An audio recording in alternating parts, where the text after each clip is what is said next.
এই গল্পটা দ্বিতীয় বিশ্বযুদ্ধের সময়কার, যখন জাপানি সৈনিকরা কোরিয়া দখল করে রেখেছে।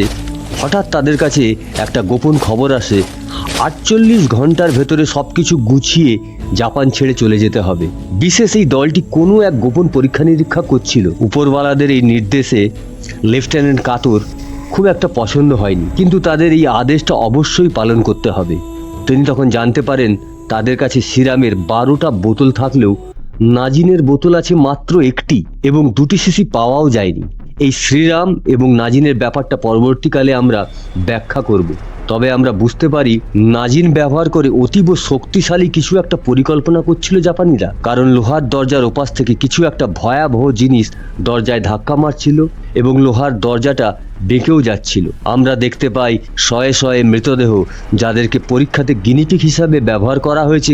কাতো সেখান থেকে বেরিয়ে যাওয়ার আগে ওই জায়গাটা পুরো আগুন ধরিয়ে দেয় এবং যারা জীবিত ছিল তাদেরকে গুলি করে হত্যা করে দেওয়া হয়। কাতোর একজন লোক যখন বোমা লাগাতে গিয়েছিল, তখন সে দেখতে পায় ভয়ানক এক জন্তু আগুনের লেলিহান শিখা ভেদ করে তার দিকে ছুটে আসছে। এর পরের সিন শিফট হয় 1945 সালের মার্চ মাসের শেষের দিকে, যেখানে একদিন জনসং, অর্থাৎ যাকে আমরা বর্তমান শিয়াল বা শোল নামে জানি, তার একটি শহরে জোসেনে জুমান নামে এক গুপ্তচর তার মেয়ে চেওককে নিয়ে উপস্থিত হয়েছে। সেখানে একটা খবর কাগজ কিনে তারা জানতে পারে কিভাবে আমেরিকা জাপানের 2টো শহরের উপর পারমাণবিক বোমা হামলা করে পুরো ধ্বংস করে ফেলেছে।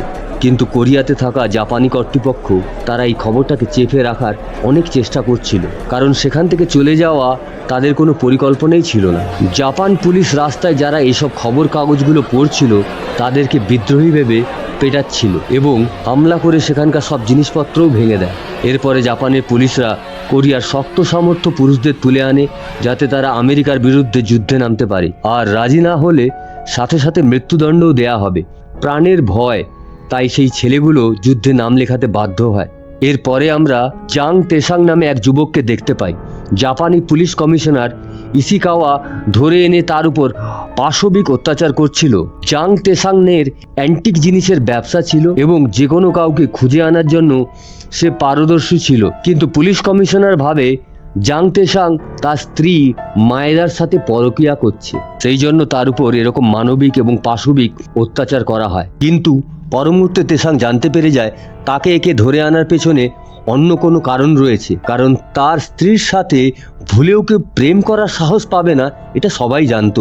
ইশিকাওয়া বলে যে তার রক্ষিতা মিয়ং যাকে কিছুদিন ধরে খুঁজে পাওয়া যাচ্ছে না, অতএব তার কাজ হবে তাকে খুঁজে বার করা। সময় মতো কাজটা না করতে পারলে তার যত কিছু সম্পত্তি আছে সব কিছু নিয়ে তাকে রাস্তার ভিখারিতে পরিণত করবেন। ফলে তেসাংকে বাধ্য হয়ে এই প্রস্তাবে রাজি হতে হয়। এরপর তেসাং তার দোকানে যায়। দোকানে ফিরে এসে তার দোকানের ম্যানেজার মিসেস নাওয়াল, বিক্রেতা গাপিয়াং এবং কাজের ছেলে বিয়মকে সব কিছু খুলে বলেন। গপিয়ং পরামর্শ দেয় সব কিছু বিক্রি করে এখান থেকে পালিয়ে যেতে, কারণ মিয়ং যাকে তাদের পক্ষে খুঁজে বের করা সম্ভব নয়। কমিশনারের এটা বুঝতে দেরি হবে না, যে কোনো মুহূর্তে তাদেরকে ধরে এনে হত্যা করে দেবে। তোসাং কিন্তু গাপিয়াংয়ের সাথে একমত ছিলেন, ওকে খুঁজে পাওয়া এখন সম্ভব নয়। তেসাং মিসেস নাওয়ালকে বলে, যত তাড়াতাড়ি সম্ভব তুমি একটা দালাল খোঁজ করো এবং তাকে এই জিনিসগুলো বিক্রি করার চেষ্টা করো। গাপিয়ং এবং ডিয়মকে মিয়াং যা সম্বন্ধে তথ্য সংগ্রহ করার জন্য পাঠিয়ে দেন, কিন্তু এটা তেসাংয়ের একটা চাল ছিল। তিনি যখন জানলা দিক দিয়ে নিচে দেখেন এবং তিনি দেখতে পান কমিশনের লোকটা তাদের উপর নজর রাখছে, তাই সে তাদেরকে দেখতে চাইছে। মিয়াং যাকে খোঁজার চেষ্টা চলছে এবং তার ফাঁকে তিনি সমস্ত জিনিসপত্র বেচে দিয়ে এখান থেকে পালিয়ে যেতে পারেন। তবে তেসাংয়ের উপর শুধু কমিশনারের লোকেরা লক্ষ্য রাখছিলেন এমনটা কিন্তু না। তেসাংয়ের উপরে গুপ্তচর চেওককে আমরা তার উপর নজর রাখতে দেখি। তেসাংকে তার দোকান থেকে বেরিয়ে আসতে দেখি। তেসাং আরও লক্ষ্য করে গাড়ির ভেতর একজন বসে আছে যে তার উপর লক্ষ্য রাখছে। তাকে তিনি অনুরোধ করেন গাড়ি চালিয়ে তাকে একটু এগিয়ে দিয়ে আসতে। প্রথমে সে লোকটা থতমত খেয়ে যায়, কিন্তু তেসাংয়ের অনুরোধ সে ফেলতে পারে না। সে তাকে গাড়ি নিয়ে এগিয়ে দিতে থাকে এবং আমরা দেখতে পাই পেছনে চেওক তার মোটরসাইকেল নিয়ে। তেসাং কিন্তু এগুলো সব জেনে গেছিল, তার উপরে এতজন নজর রাখছে, সেই জন্য সে একটা হোটেলের ভেতরে ঢুকে যায় এবং তার পিছন দিক দিয়ে সে বেরিয়ে যায়। এইভাবে কমিশনারের লোককে ফাঁকি দিতে পারলেও চেওক কিন্তু তার পিছু ছাড়ে না এরপর তেসাং অন্ধকার গলিতে সেই মেয়েটাকে ফাঁকি দিয়ে তার মাথায় বন্দুক ঠেকিয়ে দেয় এবং তাদের দুজনের মধ্যে প্রচুর মারামারি হয়।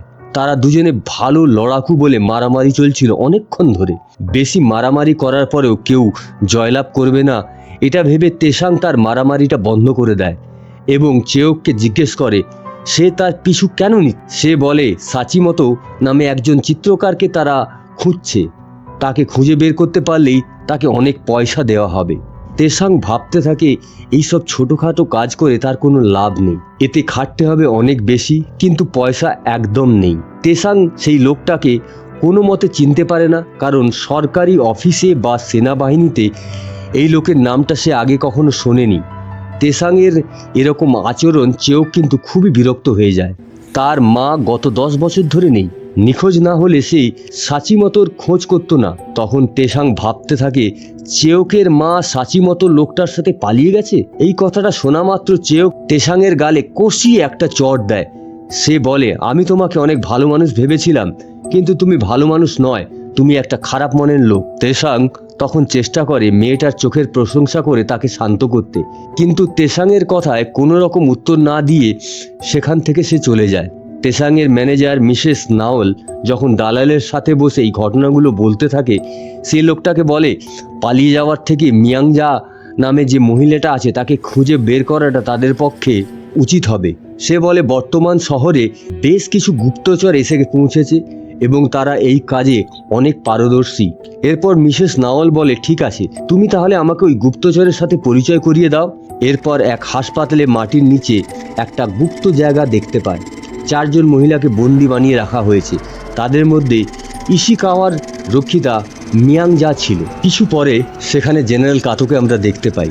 ল্যাব থেকে পালিয়ে যাওয়ার সময় তাদের পরিকল্পনা ছিল ট্রেনে চেপে জংশনের উপর দিয়ে পালিয়ে যাওয়ার।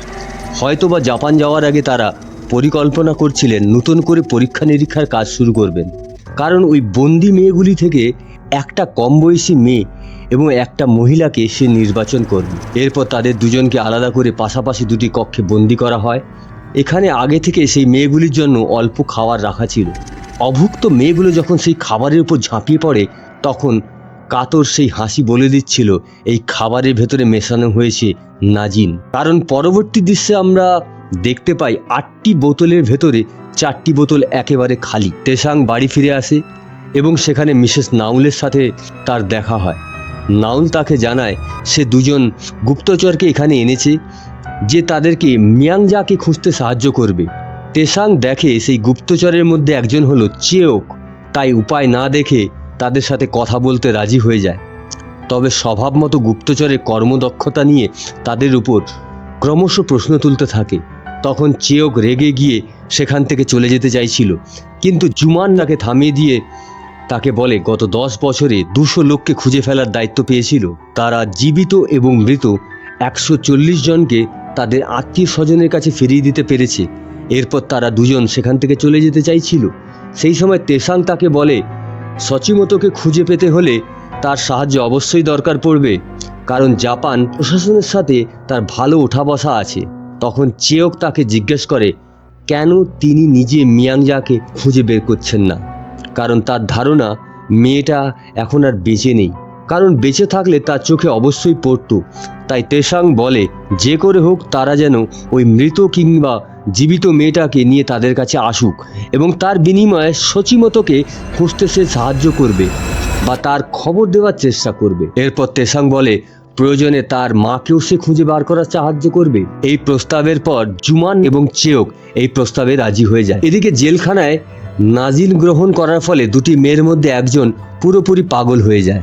লেফটেন্যান্ট কাতো বুঝতে পারে পরীক্ষাটা ব্যর্থ হয়েছে, তবে অপর বয়স্ক মহিলাটি তখনও নিজেকে সহ্য করে রেখেছিল।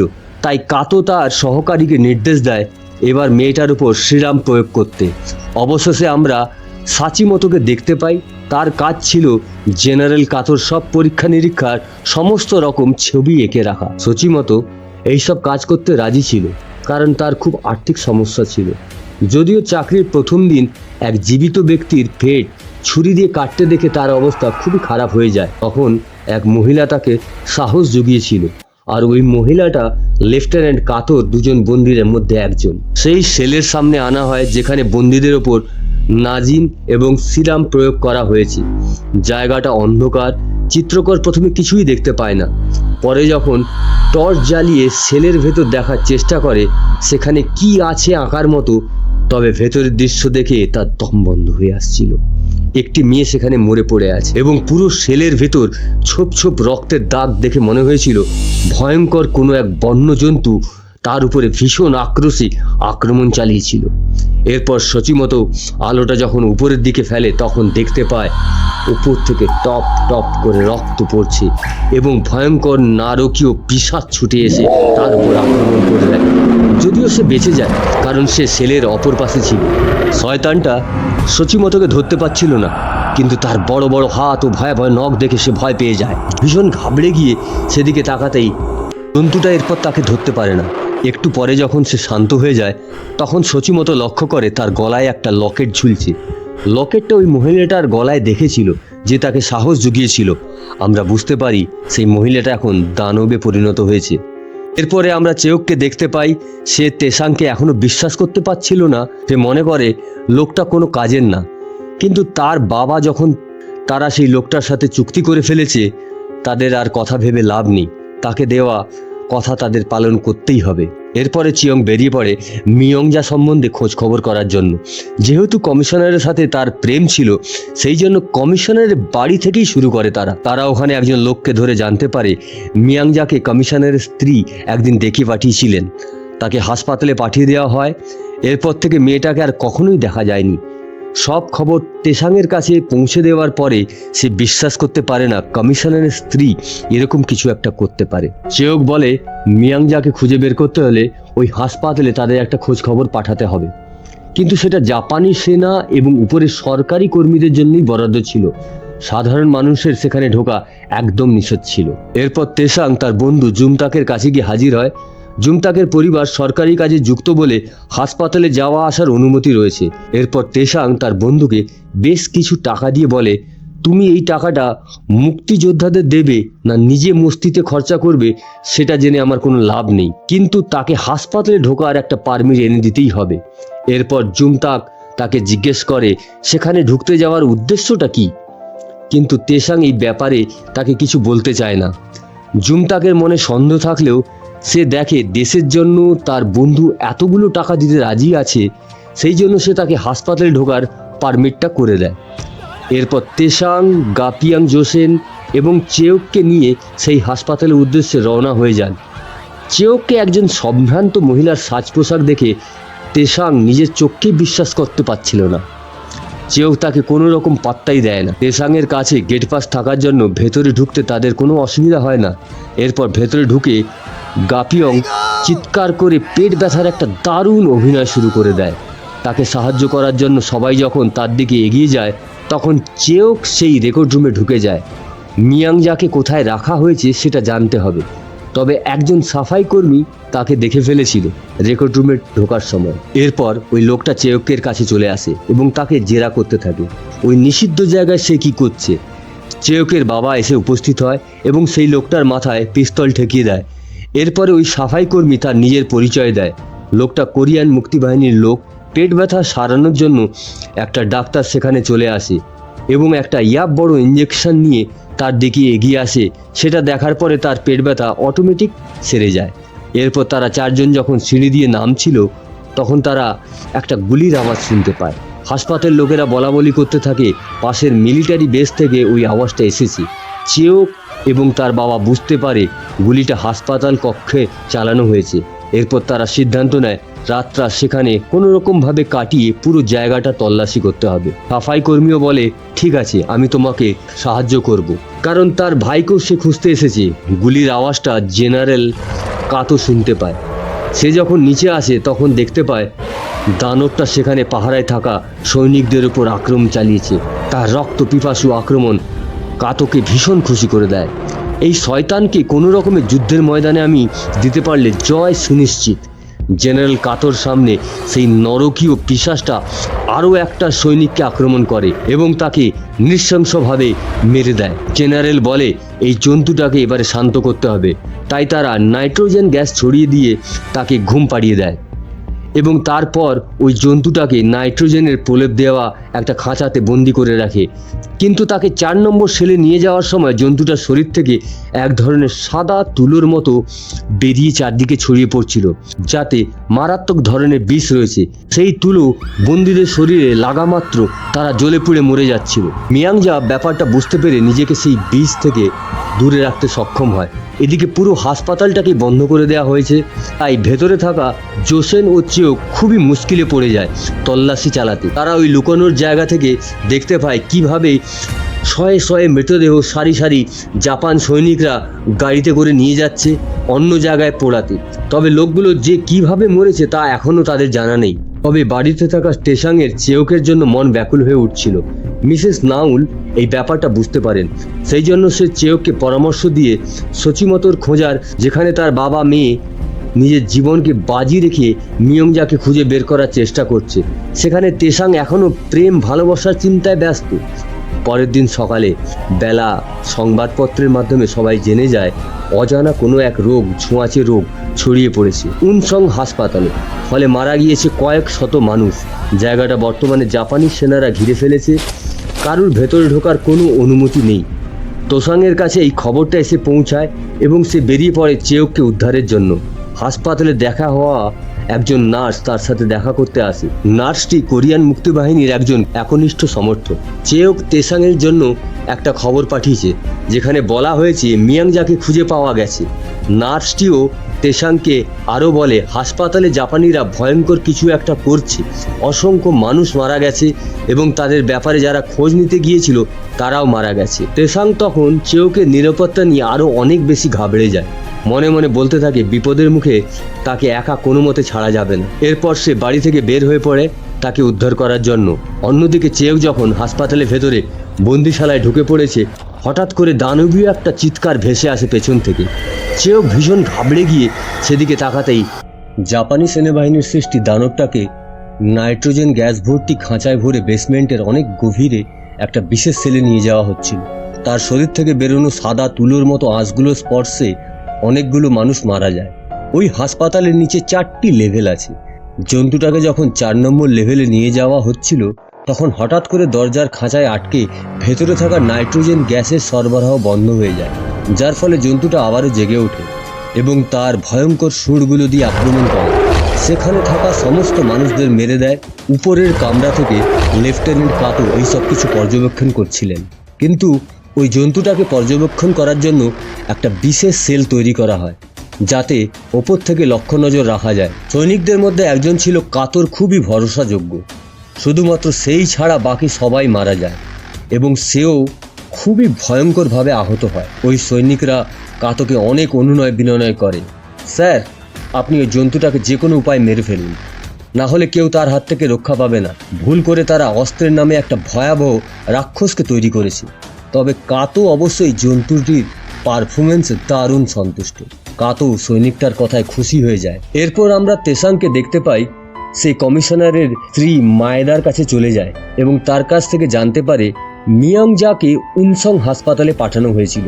তবে মেয়েদা তেসাংকে সাবধান করে দেন সেখান থেকে সে যেন তার উপর নজর না রাখে, কারণ হাসপাতালে মারাত্মক একটা ছোঁয়াচে রোগ ছড়িয়েছে। কিন্তু তেসাংকে আজকে সেখানে যেতে হবে, কারণ আজকে রাত 10টার সময় হাসপাতালের পূর্ব পাশ থেকে আগুনের ধোঁয়া দিয়ে কোনো একটা সংকেত পাঠাতে হবে। চেয়েও তার বাবাকে নিয়ে ওখান থেকে বেরিয়ে আসতে পারে। তেসাংকে তার জন্য একটা পালানোর পথও ঠিক করে দিতে হবে। তেসাং কি করে যাবে? ইশিকাওয়ার লোক এবং চারদিক থেকে বিভিন্ন রকমের গুপ্তচর তার উপর নজর রাখছিল। তাই সে ঠিক করে নেয় প্রতিদিনের স্বাভাবিক কাজের মাধ্যমে তার পেছনের লোকগুলোর থেকে কিভাবে নিজেকে বাঁচাবে। তবে তেসাংয়ের এক পরিচিত দর্জি তেসাংকে মুনলাইট বারে যেতে বলেন তার মালিকের সাথে দেখা করার জন্য। ওই মহিলাটির সাথে গতদিন রাত্রিবেলা সাচিমতোর দেখা হয়েছিল। সে বলে আজকে রাত 8টার সময় সাচিমতোর সাথে সে দেখা করবে, তুমি চাইলে আমার সঙ্গে আসতে পারো। এত সহজে লোকটার খবর পেয়ে যাবে তেসাং সেটা কখনোই ভাবতে পারেনি। অন্যদিকে হাসপাতালের ভেতরে চেয়কের সাথে কিম নামে একজন সৈনিকের পরিচয় হয়। কিম জাপানিদের হয়ে কাজ করলেও সে সুজনের ছেলে, তাই তাকে প্রতিনিয়ত সহকর্মীদের কাছ থেকে ভীষণভাবে মারপিট, যন্ত্রণা এবং অপদস্থ হতে হচ্ছিল। সহ্য করতে না পেরে সে একদিন ঠিক করে সে আত্মহত্যা করবে। কিন্তু সঠিক সময়ে চেয়োক সেখানে পৌঁছে যায় এবং ছেলেটাকে বাঁচিয়ে নেয়। চেয়োক তাকে বলেছিল যদি মরতে হয় জীবনটাকে ভালো কোনো কাজে লাগাও এবং তারপর মারা যাও। সেই জন্য সে তাদের সাথে যোগ দেয়। চেয়োক এবং তার বাবা কিমের কাছ থেকে জানতে পারে মিয়াংজাকে সঠিক কোন জায়গাটায় রাখা হয়েছে তাকে সেখান থেকে বার করতে পারলেও হাসপাতাল থেকে যে বের করা যাবে এটার ব্যাপারে কেউ নিশ্চিত ছিল না। এরপর চেয়োক বলে মিয়াংজার পাশাপাশি এখানকার বাসিন্দাদেরও তাদের উদ্ধার করতে হবে। এদিকে সাচিমোতোর সাথে দেখা করার জন্য তেসাং বেরিয়ে পড়ে, কিন্তু রাস্তাতে এক গুন্ডা বাহিনী তাকে ধরে ফেলে। তাদের নেতা বেশ কিছুদিন ধরে তেসাংকে একটা মাটির পট বিক্রি করার চেষ্টা করছিল, সে ওটা বিক্রি করতে পারছিল না। তখন রেগে গিয়ে সে তেসাংয়ের পথ আটক করে। এরপর তেসাংয়ের সাথে ওই গুন্ডা বাহিনীর ভয়ঙ্কর যুদ্ধ হয়। যুদ্ধে তেসাং গুন্ডা বাহিনীর নেতাকে পরাজিত করলেও গুন্ডা বাহিনীর লোকেদের ছুরির আঘাতে তেসাংয়ের শরীরে ক্ষত হয়ে যায়। এই ঝামেলার জন্য তেসাং সময় মতো রেস্তোরাঁতে পৌঁছাতে পারে না, ফলে চুন এবং সাচিমোতোর সাথে সে দেখা করতে পারে না। রাত 10টা বেজে যাওয়ার পর তেসাংয়ের কোনো সংকেত না পেয়ে চেয়োক এবং তার বাবা মিয়াংজাকে খোঁজার জন্য বেরিয়ে পড়ে। এরপর তারা দুজন হাসপাতালের ছাদে ওঠে। চেয়োক তার বাবাকে উপরে রেখে দিয়ে ভেন্টিলেটরের মাধ্যমে সে হাসপাতালের ভেতরে প্রবেশ করে।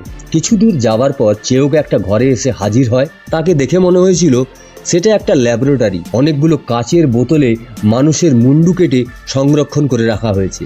বাচ্চাদের ক্ষেত্রে পুরো শরীর। সেখানে সে কিছু জীবিত বাচ্চা ছেলে মেয়েকেও খুঁজে পায়, যাদেরকে গবেষণার জন্য সেখানে বেঁধে রাখা হয়। চেয়োক ছেলে মেয়েগুলোকে নিয়ে পালিয়ে যাওয়ার সিদ্ধান্ত নেয়, তবে তার আগে একটা ডাক্তার সেখানে হাজির হয়। যাতে সে বুঝতে না পারে সেই জন্য সে লোকটাকে খুন করতে বাধ্য হয়। এরপর তেসাং সাচিমোতোর সাথে দেখা করতে না পেরে আহত হয়ে বাড়ি ফিরে আসে। সেখানে জুমতাকাও উপস্থিত ছিল বন্ধুর সাথে দেখা করার জন্য, কিন্তু তেসাং কারোর সাথে কথা না বলে উপরে গিয়ে তার ক্ষততে ব্যান্ডেজ বাঁধতে থাকে। মিসেস নাওল এটা বুঝতে পেরে যায়। সে সেখানে হাজির হয়ে তাকে সাহায্য করতে থাকে। বুঝতে পারেন এই অবস্থাতেও তেসাং হাসপাতাল যাওয়ার সর্বোচ্চ প্রচেষ্টা করবে। তেসাং মিসেস নাওলের কোনো কথা শুনছিল না।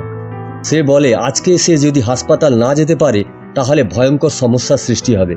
ঠিক সেই সময় বার মালিক চুন সাচিমোতোকে নিয়ে সেখানে উপস্থিত হন। সাচিমোতো অনুরোধ করে তাকেও দলে অন্তর্ভুক্ত করার জন্য। হাসপাতালের নকশা তার মুখস্থ ছিল, সেই জন্য সে তাকে সাহায্য করতে পারবে। জুমতাকও তৈরি হয়ে যায় হাসপাতাল যাওয়ার জন্য, কারণ তার মুক্তিবাহিনীর দুজন লোক সেখানে আটকে পড়ে আছে, তাদেরকে উদ্ধার করতে হবে। এরপর তেসাং একটা রিক্সা গাড়ির সাহায্যে সাচিমোতোকে নিয়ে হাসপাতালে ঢুকে পড়েন। যদিও গেটে তাদের ঢুকতে দেওয়া হচ্ছিল না, তখন সে নিজেকে পরিচালকের পরিচয় দেয়। এরপর তাকে ঢুকতে দেওয়া হয়। এদিকে চেয়োক ওই বাচ্চাদের নিয়ে ভেন্টিলেটর থেকে বেরোনোর সময় তার বাবাকে সংকেত দিতে গেলে সেখানে থাকা কয়েকজন জাপানি সৈনিকদের নজরে চলে আসে। জুমান তখন তার মেয়েকে বাঁচানোর জন্য তাদের সামনে আত্মসমর্পণ করার নাটক করছিল। ঠিক তখনই তেসাংয়ের নির্দেশে তার লোকেরা আতশবাজি ফাটাতে শুরু করলে সৈনিকদের মনোযোগ সেদিকে চলে যায়। জুমান তখন সুযোগ পেয়ে তাদের উপর হামলা করে দেয়। দুই পক্ষের লড়াইতে বাবাকে সাহায্য করার জন্য চেয়োক লড়াই করতে থাকে এবং তাদের মধ্যে এক ভয়ানক যুদ্ধ হয়। বেশিরভাগ সৈনিক আহত হয়ে যায় ঠিকই, কিন্তু একজন সৈনিক চেয়োকের পেছন থেকে গুলি করার জন্য ওই লোকটা যখন তার মাথার পেছনে বন্দুকটা তাক করেছে ঠিক তখনই তেসাং সেখানে পৌঁছে যায় এবং সৈনিককে গুলি করে হত্যা করে দেয়। ফলে অল্পের জন্য প্রাণে রক্ষা পেয়ে গেল চেয়োক। চেয়োক তাদের গোপন আস্তানা থেকে বেরিয়ে যাওয়ার সময় একটা চিহ্ন এঁকে যায়, যাতে তেসাং এলে বুঝতে পারে তারা কোথায় থাকতে পারে।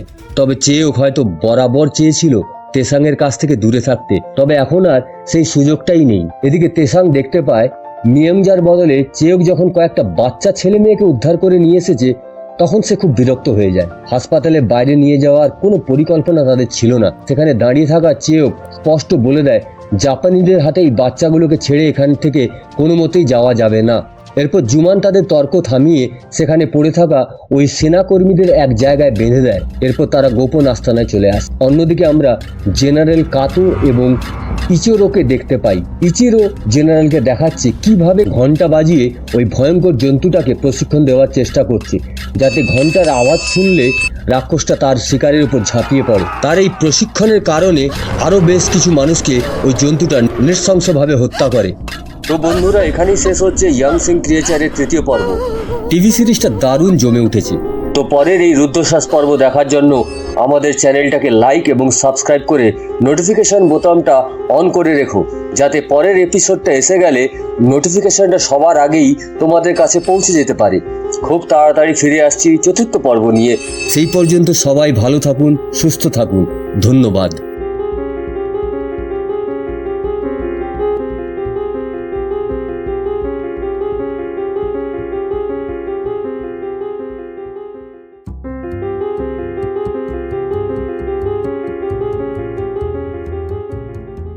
গত পর্বের শেষের দিকে আমরা দেখেছিলাম ইচিরো জেনারেলকে দেখাচ্ছে কিভাবে ঘন্টা বাজিয়ে ওই ভয়ঙ্কর জন্তুটাকে প্রশিক্ষণ দেওয়ার চেষ্টা করছে, যাতে ঘন্টার আওয়াজ শুনলে রাক্ষসটা তার শিকারের উপর ঝাঁপিয়ে পড়ে। তার এই প্রশিক্ষণের কারণে আরও বেশ কিছু মানুষকে ওই জন্তুটা নৃশংসভাবে হত্যা করে। এরপর উদ্ধার হওয়া ওই বাচ্চা ছেলে মেয়েদের মধ্যে একজন বলে কিভাবে দিনের পর দিন ওই ল্যাবরেটরিতে তাদের উপরে ইঞ্জেকশন দেওয়া হতো। বন্দী হওয়া অনেক লোকজন এবং শিশুরা কষ্ট পেয়ে মারা গেছে। তাদের শেষ মুহূর্তের চিৎকার মেয়েটা এখনও কানে শুনতে পায়। নিজের দেশের লোকেদের উপর এরকম নৃশংস অত্যাচারের কথা শুনে সে দাঁড়িয়ে থাকা তেসাং, জুমতাক এবং বাকি অন্যরা অবাক হয়ে যায়। কিন্তু তেসাং এটাও জানতো তার প্রধান দায়িত্ব হলো মিয়াংজাকে খোঁজ করা। পুলিশ কমিশনার ইস্কাও তার সমস্ত সম্পত্তি বাজেয়াপ্ত করে নেবে এবং তাকে রাস্তার ভিখিরিতে পরিণত করবে। এরপর তেসাং বলে দেয় এই বাচ্চাগুলোর দায়িত্ব নেওয়া তার পক্ষে সম্ভব হবে না। চেয়ক তখন তেসাং এর দিকে কঠিন দৃষ্টি দিয়ে বুঝিয়ে দেয় তার কথা শোনার মতো পরিস্থিতি নেই। এরপর তারা সবাই একটা লন্ড্রি বক্সে এই বাচ্চাগুলোকে ঢুকিয়ে নিয়ে সচিমতোর ঘরে নিয়ে যায় এবং তেসাংয়ের পাশে ঘরে থাকা সচিমতোর আঁকাগুলো দেখতে থাকে। সচিমতোর আঁকা ছবিগুলো দেখে তেসাংয়ের মনে প্রশ্ন জাগে, কেন জাপানিরা একজন চিত্রকরকে এখানে চাকরি দেবে? এরপর তেসাং চেয়ককে সচিমতোর পরিচয় দেয়। সচিমতোর পরিচয় পেয়ে চেয়ক ব্যাগ থেকে তার মায়ের ছবিটা বের করে। সচিমতোকে দেখিয়ে বলে, এই মহিলাটাকে আপনি কোথাও দেখেছিলেন? ওই ছবিটা তার আঁকা হলেও মহিলাটি এখন কোথায় আছে তার জানা নেই। সে শুধুমাত্র একবারই দেখেছিল তাকে। এরপর চেয়ক প্রচণ্ড রকমের হতাশ হয়ে যায় এবং সে কাঁদতে থাকে। গত 10 বছর ধরে সে তার মাকে খুঁজছে, কিন্তু কোথাও কোনো চিহ্ন চোখে পড়েনি। অবশেষে যখন ভাবছিল সে আর খুঁজে পাবে না, তখনই এই ছবিটা তাদের হাতে এসে পড়ে, যেটা চেয়কের মনে নতুন এক প্রাণের সৃষ্টি করেছিল। ভেবেছিল ছবিটা যে এঁকেছে সে তার মা সম্বন্ধে কিছু একটা তথ্য তো দিতে পারবে, কিন্তু এখন দেখা যাচ্ছে তাদের সব পরিশ্রম বেকার হয়ে গেছে। জুমতেকের প্রশ্নে চেয়কের বাবা জুমান বলে চেয়ক একজোড়া লকেট তার মেয়ে বাবা মার জন্য তৈরি করে দিয়েছিল, অর্থাৎ দানবটা যে চেয়কের মা সেটা প্রমাণ পাওয়া গেল। চেয়কের মায়ের সাথে বিচ্ছিন্ন হয়ে যাওয়ার ঘটনাটা শুনে তেসাংয়ের মনে পড়ে যায় একসময় সেও এই পৃথিবীতে একা হয়ে গিয়েছিল। পরিবার না থাকলে মানুষ যে কতটা অসহায় হয়ে পড়ে সেটা সে ভালোভাবেই জানতো।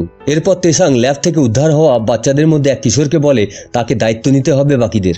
এখান থেকে বের করার জন্য তারা যে রিক্সাটা করে হাসপাতালে এসেছিল সেই রিক্সাটাতে বাচ্চাগুলোকে সাহস জোগাবার জন্য তেসাং সেই বাচ্চাগুলোর হাতে একটা বিস্কুটের কৌটো দেয় এবং সে বলে পুরো রাস্তাতে মুখ থেকে একটাও শব্দ বের করা যাবে না এবং যে বের করবে না সেই পুরস্কার হিসাবে এই বিস্কুটের কৌটাটা পাবে। এরপর ছেলে মেয়েগুলো রিক্সাতে বসে ওখান থেকে বেরিয়ে যেতে সক্ষম হয়।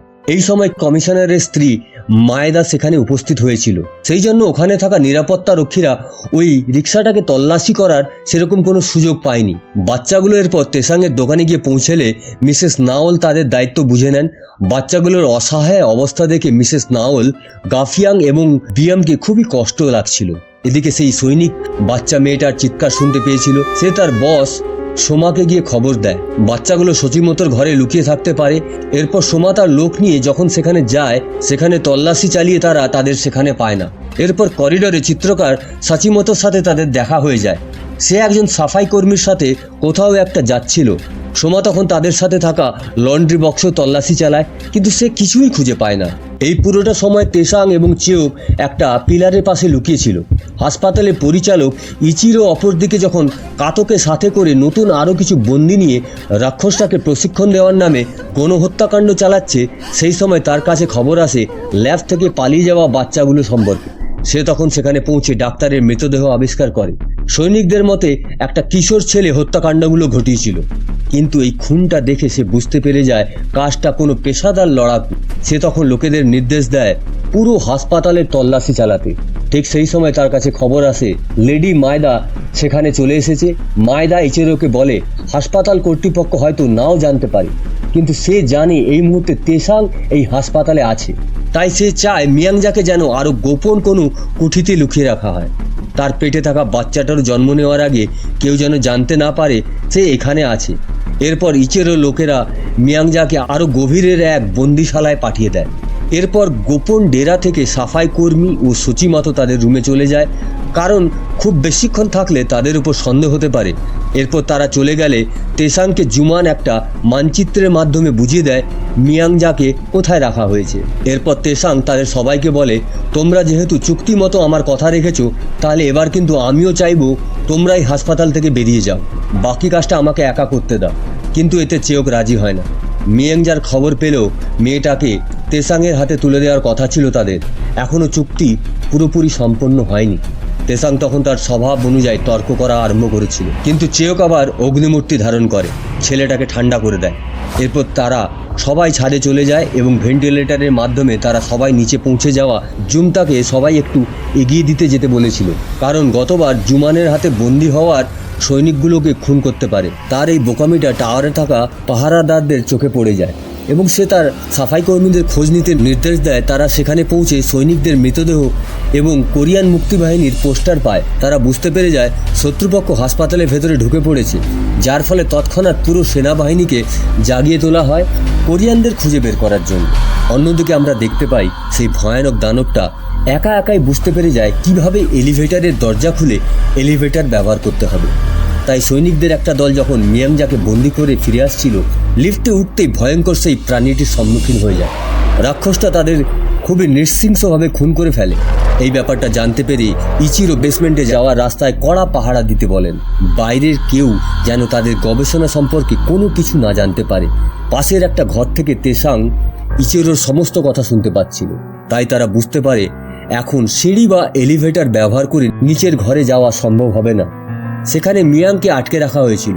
চেওক তখন বলে সচিমতো তাদেরকে আরও একটা রাস্তার কথা বলেছিল, যেটা লন্ড্রি রুম থেকে 2 নম্বর বেসমেন্টে যাওয়া যায়। জায়গাটা ছোট, কিন্তু একজন একজন করে যাওয়া সম্ভব। এরপর তারা 4 জন একে একে করে সেই 2 নম্বর বেসমেন্টে চলে যায় ঠিকই, কিন্তু উপরের ছাদে থাকা সৈনিকদের মধ্যে একজন ভেন্টিলেটরের ঢাকনা খোলা দেখতে পায়।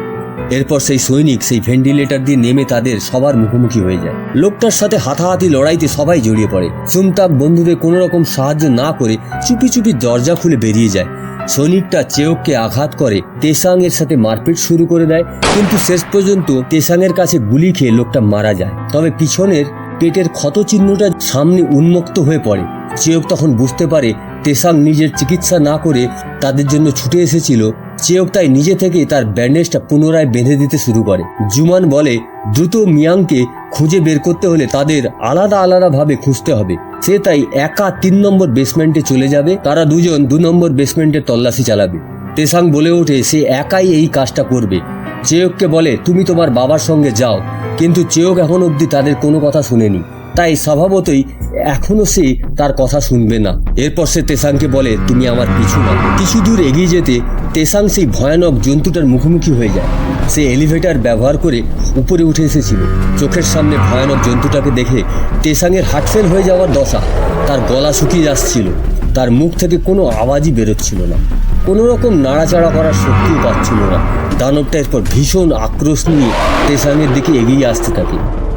সামনে মানুষটাকে দেখে সে নিজেকে আর সামলে রাখতে পারে না এবং আক্রমণ চালিয়ে দেয়। তেসাং তার সর্বোচ্চ চেষ্টা করতে থাকে দানবটার হাত থেকে নিজেকে বাঁচাতে। তার এই বিপদ দেখে ওখানে দাঁড়িয়ে থাকা চেওক ছুটে আসে তেসাংকে বাঁচানোর জন্য। সে একটা রাইফেল তুলে নেয় এবং মুহুর্মুহু গুলি বর্ষণ করতে থাকে ওই দানবটার উপরে। চেওক কিন্তু অজান্তেই তার মাকে গুলি করছিল, যদিও বন্দুকের সামনে দানবটার কোনো ক্ষতি করতে পারছিল না। কিন্তু সে আরও হিংস্র হয়ে যায় এবং সে প্রচণ্ড আক্রোশে আক্রমণ করতে থাকে। চেওক আর তেসাং ওখান থেকে পালিয়ে যাওয়াটা বুদ্ধিমানের কাজ বলে মনে করে। এরপর তেসাং উঠে চেকের হাতটা ধরে পালিয়ে যেতে সক্ষম হয়, কিন্তু ওই ভয়ানক জন্তুটা তাদের পিছনে ছুটতে থাকে। দানবটা তাদেরকে প্রায় ধরে ফেলেছিল। ঠিক সেই সময় তেসাং আর চেওক একটা ঘরের ভেতরে ঢুকে লোহার দরজাটা বন্ধ করে দেয়, যাতে ওই দানবটা সেখানে ঢুকতে না পারে। এরপর তারা পিছনে তাকিয়ে দেখতে পায় জাপানি সার্জেন্ট হানেরদার নেতৃত্বে একদল সৈন্য তাদেরকে ঘিরে ফেলেছে। এরপর তেসাং এবং চেওককে হাতের অস্ত্রটা মাটিতে ফেলে দেওয়ার আদেশ দেয়, কিন্তু জেদি মেয়ে চেওক আত্মসমর্পণ করতে কোনো মতেই রাজি হচ্ছিল না। উল্টে সে ওই সৈনিককে বার্তা দেয় তার সাথে ছুরি নিয়ে লড়াই করবে। তেসাং বলে এই অবস্থাতে ওই অফিসারদের সাথে কথা কাটাকাটি না করে ছুরিটা ফেলে দেওয়াই শ্রেয়, তাতে অন্তত প্রাণে বেঁচে যাবে তারা। তেসাংয়ের কথায় যুক্তি আছে। এই কথাটা ভেবে চেওক তার অস্ত্রটা মাটিতে ফেলে দেয়। এরপর জাপানি সৈনিকরা তাদেরকে গ্রেফতার করে ফেলে। অন্যদিকে সেই দানবটা ভীষণ ক্রোধে পাগলের মতো আচরণ করছিল। তাকে থামানোর জন্য জুমানও নিচের তলা থেকে উপরে উঠে এসেছিল। বন্দুকের গুলি দিয়ে তাকে আটকানো যাবে না এটা ভেবেই সে মেঝেতে একটি বারুদ ছড়িয়ে তাতে আগুন লাগিয়ে দেয়, আর সেই আগুনের আঁচটা গায়ে লাগা মাত্র দানবটা পেছোতে শুরু করে। অন্যদিকে জুমতাককে দেখতে পাই সে বেসমেন্টে চলে আসে। মুক্তিবাহিনীর দুজন সদস্যকে খুঁজতে একটা ফ্ল্যাশব্যাক সিনে আমরা দেখতে পাই কোরিয়ান মুক্তিবাহিনীর লোকেদের গোপন বৈঠকের সময় জুমতাক বলে খুব শীঘ্রই জাপানিদের কাছে গুরুত্বপূর্ণ এক লোক এসে পৌঁছাবে টাকার যোগান দিতে। সেখানে জাপানের অনেক বড় বড় রাঘব বোয়াল অংশগ্রহণ করবে। জুমতাকের পরিকল্পনা হলো হামলা চালিয়ে তাদের সবাইকে একসাথে শেষ করে দেওয়া। সেখানে বসে থাকা কমরেড লি বলে তার কাছে চুরি করা 20 কেজি ডাইনামাইট রয়েছে, সে আক্রমণের সময় সাহায্য করতে পারবে। এই প্রস্তাবটা জুমতাকের কাছে ভালো প্রস্তাব মনে হয়, কিন্তু জাপানি পুলিশ লিকে এক সঙ্গী সহ বিদ্রোহের অভিযোগে প্রেস থেকে আগেই গ্রেপ্তার করে ফেলে, যার ফলে জুমতাকের কাছে ওই ডাইনামাইট সংগ্রহ করার আর কোনো রাস্তা থাকে না, কারণ ডাইনামাইটের অবস্থান শুধুমাত্র কমরেড লি জানতেন। এই জন্য জুমতাক তার বন্ধুদের খোঁজ নেওয়ার জন্য টেসাংয়ের সাথে উনসং হাসপাতালে এসেছিল। এরপর জুমতাক তার বন্ধুদের খোঁজ পেয়ে যায় এবং সে বলে এই মুহূর্তে তাদের ছাড়ানো তার পক্ষে সম্ভব হবে না। এইটা শোনার পরে লি তার কোনো সাহায্য করতে রাজি হয় না। জুমতাক তাদেরকে অনেক বোঝানোর চেষ্টা করে, সে বলে খুব শীঘ্রই তারা অনেক লোকবল নিয়ে তাদেরকে এখান থেকে ছাড়িয়ে নিয়ে যাবে, কিন্তু লি কোনো মতেই ডাইনামাইটের ঠিকানা দিতে রাজি হয় না। ওই সময় সেখানে জাপানি পুলিশ এসে যায় এবং জুমতাককে গ্রেফতার করে ফেলে এবং তাকে হাজির করা হয় ইচিরোর সামনে। জুমতাক তাকে বলে তার এই ধরা পড়ার খবরটা যেন তার বাবা কখনোই না জানতে পারে। ইচিরো তার পেটে একটা জোরে ঘুষি মারে এবং সে বুঝিয়ে দেয় এখানে তোমার বাবার ক্ষমতা কোনো কাজেই আসবে না। তাকে হাতে নাতে গ্রেপ্তার করা হয়েছে বিদ্রোহের সময়, তাই শাস্তি তো পেতেই হবে। এরপর ইচিরো সৈনিকদের বলে জুমতাককে ল্যাবে বন্দি করে রাখার জন্য। ইচিরো অবশ্য জানতো জুমতাকের বাবার অনেক টাকা আছে, সে তাদের এই গবেষণাকে চালিয়ে নিয়ে যাওয়ার জন্য সাহায্য করতে পারে, তাই সে সিদ্ধান্ত নেয় ছেলেটাকে প্রাণে মারবে না, তার বদলে তার বাবার কাছ থেকে বেশ কিছু টাকা পয়সা নিয়ে নিতে পারবে। এদিকে টেসাং এবং চেককে যখন বন্দি করে ধরে নিয়ে যাওয়া হচ্ছিল, সোমা নামে সেই অফিসার টেসাংকে আলাদাভাবে জিজ্ঞেস করার জন্য সেখানে রেখে দেয়। সোমা বলে জাপানি আর্মি ছেড়ে কোরিয়াতে থেকে যাওয়ার তার পরিকল্পনা রয়েছে, তবে হাসপাতালে প্রবেশ করার কারণ জানার জন্য টেসাংয়ের সাহায্য তার প্রয়োজন। যদি তাকে কিছু টাকা এবং জোসন শহরে একটি বাড়ি তৈরি করে দিতে পারে তাহলে সোমা তাকে এই বন্দিশালা থেকে মুক্তি করে বাইরে নিয়ে যেতে পারবে। টেসাং রাজি হয়ে যায়, কিন্তু তার একটা শর্ত থেকে যায়। সে বলে চেয়ককে এবং মিয়াংজাকে তার সাথে যোগ দিতে হবে। সোমা কিছুটা হতাশ হয়ে যায়, কারণ এই দুজন মেয়ে এখন তার নিয়ন্ত্রণের বাইরে চলে গেছে। এরপর টেসাংকে কমরেড লি সেলে বন্দি করে রাখা হয়। এরপরে আমরা দেখতে পাই অফিসার হামেদা চেয়কের উপরে ভয়ঙ্করভাবে নির্যাতন করছে, তার উপরে মানসিক এবং শারীরিক নির্যাতন করা হয়। কিন্তু কিছুক্ষণ পরে অফিসার হামেদা বুঝতে পেরে যায় ভুল লোককে নির্বাচন করা হয়েছে তাদের, কারণ পাথরের মতো চেয়কের মনে কোনো ভয়ের চিহ্ন ছিল না। স্বভাবতই হামেদার চোখে চোখ রেখে সে জানিয়ে দেয় তার কাছ থেকে কোনো উত্তরই পাবে না। একটা সামান্য মেয়ের কাছ থেকে এইভাবে হেরে যেতে হবে, হামেদা সেটা কখনোই কল্পনা করেনি। তাই সবার সামনে চেয়কের জামা ছিঁড়ে তাকে নগ্ন করতে শুরু করে দেয় লজ্জা দেওয়ার জন্য। কিন্তু চেয়কের চেহারায় লজ্জা বা ভয়ের কোনো চিহ্নই ছিল না। সেই সময়টা লেফটেন্যান্ট কাতো সেখানে পৌঁছে যায়, যার ফলে চেয়ককে আর অসম্মানিত হতে হয় না। এরপর লেফটেন্যান্ট কাতো চেয়ককে তার নিজের সাথে নিয়ে যায়। অন্যদিকে ইচিরো শহরে গিয়ে জুমতাকের বাবার সাথে দেখা করে। বিদ্রোহের সময় কিভাবে হাতে নাতে ধরা হয়েছে সেটা তিনি খুলে বলেন। এই সম্পর্কে জাপানি উপরমহলে জানাজানি হলে জুমতাক তো মারা যাবেই, সেই সাথে তার বাবার সমস্ত সম্পত্তি বাজেয়াপ্ত করা হবে। আর এই সব সমস্যা থেকে একটাই মাত্র উদ্ধারের রাস্তা, ইচিরো তার সম্পত্তির বেশিরভাগটা দিয়ে তাকে খুশি করে রাখা। জুমতাকের বাবা এই প্রস্তাবে রাজি হয়ে যায়, তবে সে জানতো না তার ছেলের উপরে কী রকমের ভয়ঙ্কর অত্যাচার চালাচ্ছে জাপানি সৈনিকরা। জুমতাককে 8 ঘন্টা সময় দেওয়া হয়। উনসং হাসপাতালে প্রবেশ করার সময় তার সঙ্গী সাথী কে কে ছিল তাদের নাম লেখার জন্য, না হলে পরবর্তী গবেষণায় তার নিজের শরীরটা ব্যবহার করা হবে। এরপর জুমতাককে একটা ইঞ্জেকশন প্রয়োগ করা হয়। সেই ইঞ্জেকশনটা তার শরীরে প্রবেশ করে তার সমস্ত চিন্তা ভাবনাগুলোকে এলোমেলো করে দিচ্ছিল। সে তখন বাধ্য হয়ে নাম লিখতে শুরু করে দেয়। প্রথমে টেসাংয়ের নাম লেখে। জুমতাকের মনে পড়ে যায় একটা সময় দুজনে খুব ভালো বন্ধু ছিল। জুমতাকের যে কোনো সমস্যায় তেসাং সবসময় এগিয়ে আসতো। তার বাবার 2 নম্বরই ব্যবসার জন্য জুমতাকের সবসময় মন খারাপ করত। তেসাং তাকে সাহস জোগাতো বেঁচে থাকার, কিন্তু তেসাংকে জুমতা কখনো মুক্তি বাহিনীতে যোগদান করাতে পারেনি। খুব বেশি জোর জবরদস্তি করলে তেসাং বলতো তাকে দীর্ঘদিন বেঁচে থাকতে হবে। যুদ্ধের মাঝখানে গিয়ে বেঘরে প্রাণ হারাবার কোনো ইচ্ছা নেই তার। আজকেই সেই বন্ধুর নামটা জুমতাককে লিখতে হচ্ছে শুধুমাত্র তার নিজের প্রাণের ভয়ে। অন্যদিকে তেসাং ধরা পড়ার কারণে কমরেড লি বিদ্রুপ করছিল। তার মতো ধনী একজন লোক কোনো রকম পরিকল্পনা ছাড়াই এখানে কিভাবে আসলো? তেসাং বলে সে এতটাও বোকা নয়। একজন অফিসারের সাথে তার ইতিমধ্যেই চুক্তি হয়ে গেছে। লোকটাকে তেসাং তার জন্য 3টি কাজ করতে বলেছে। মিসেস নাওলকে একটা জরুরি বার্তা পাঠিয়ে দিতে হবে, তার সেলের সৈনিকদের অন্য জায়গায় সরিয়ে নিয়ে যেতে হবে এবং তাকে জেলখানার চাবি দিয়ে দিতে হবে। এরপর তেসাং চাবিটা দিয়ে সেই সেলের তালাটা খুলতে সক্ষম হয়। এরপর সে বাইরে বেরিয়ে আসে, তবে বাকিদের সে ভিতরে রেখেই আবার তালাটা মেরে দেয়। কমরেড লি সেখান থেকে মুক্তি পাওয়ার জন্য ভীষণ রকম অনুনয় বিনয় করতে থাকে, কিন্তু তেসাংয়ের একটা পরিকল্পনা ছিল যার জন্য বন্দীদের আরও কিছুক্ষণ এখানে থাকতে হবে। কিছু সময় পরে সে ফিরে এসে দেখে, অবাক হয়ে যায়।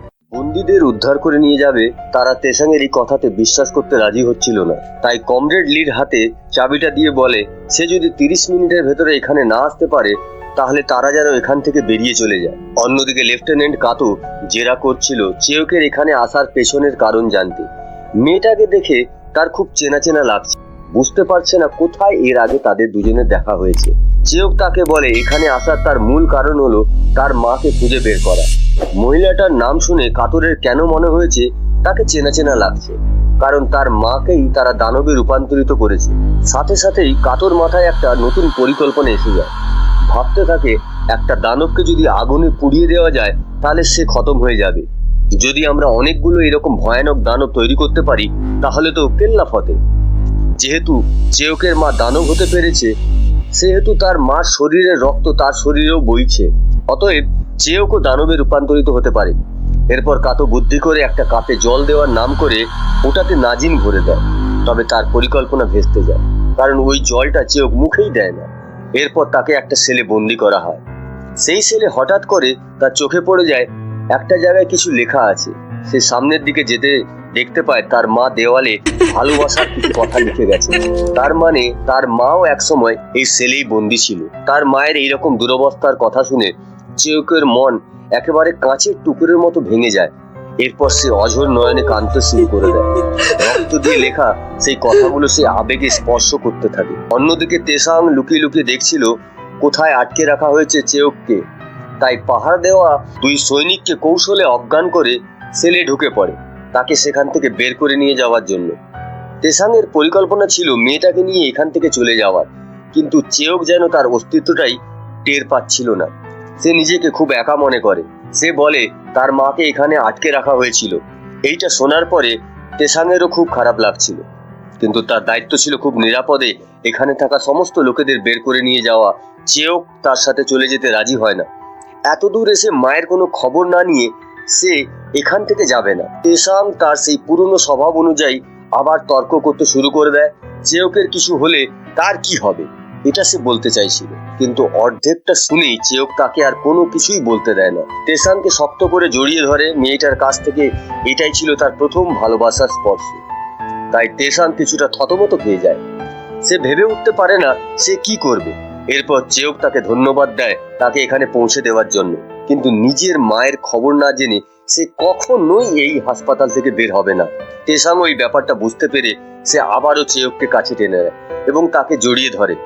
এবারে তাদের দুজনের মুখ থেকে কোনো রকম কথা বের হয় না। অবশ্য তার কোনো প্রয়োজনই ছিল না, কারণ চেয়োকের প্রতি তেসাংয়ের না বলা ভালোবাসা সেটা সে মনে প্রাণেই বুঝেছিল। এরপর তারা দুজনেই 2 দিকে রওনা দেয়। চেয়োক তার বন্দুক নিয়ে হাজির হয়ে যায় কাতোকে জিজ্ঞাসাবাদ করতে। অন্যদিকে বন্দীদের উদ্ধার করতে গিয়ে তেসাং দেখতে পায় তারা কোনো কারণেই আগেই খাঁচা থেকে বাইরে চলে গেছে। লোকগুলোকে বাঁচাতে না পেরে তার মনের ভেতরে হতাশার জন্ম নেয়। কিন্তু তেসাংকে আমরা দেখেছি সবসময় নিজের স্বার্থের জন্য কাজ করতে। হাসপাতালে আসার কারণ শুধুমাত্র নিজের বিষয় সম্পত্তি রক্ষা করার জন্য। তেসাং এখন কেন বাইরে মানুষের কথা চিন্তা করছে ছোটবেলায় তেসাংয়ের বাবা যখন বিদ্রোহীদের খাতায় নাম লেখায় তখন জাপানি সৈনিকরা তার বাড়িতে হামলা করে বসে। তেসাংয়ের মা তখন তাড়াহুড়ো করে তাকে মাটির নিচে লুকিয়ে ফেলেছিল। তেসাংয়ের মা তাকে বলে গিয়েছিল মার জন্য তাকে বেঁচে থাকতেই হবে, কিন্তু জাপানি সেনাদের হামলায় তার মা বেঁচে যায়নি। জাপানি সৈনিকরা পিটিয়ে পিটিয়ে তাকে আহত করে ধরে নিয়ে যায়। তাদের প্রতিটা ঘায়ের শব্দ তেসাং মাটির নিচের ঘর থেকে খুব ভালোভাবে শুনতে পাচ্ছিল।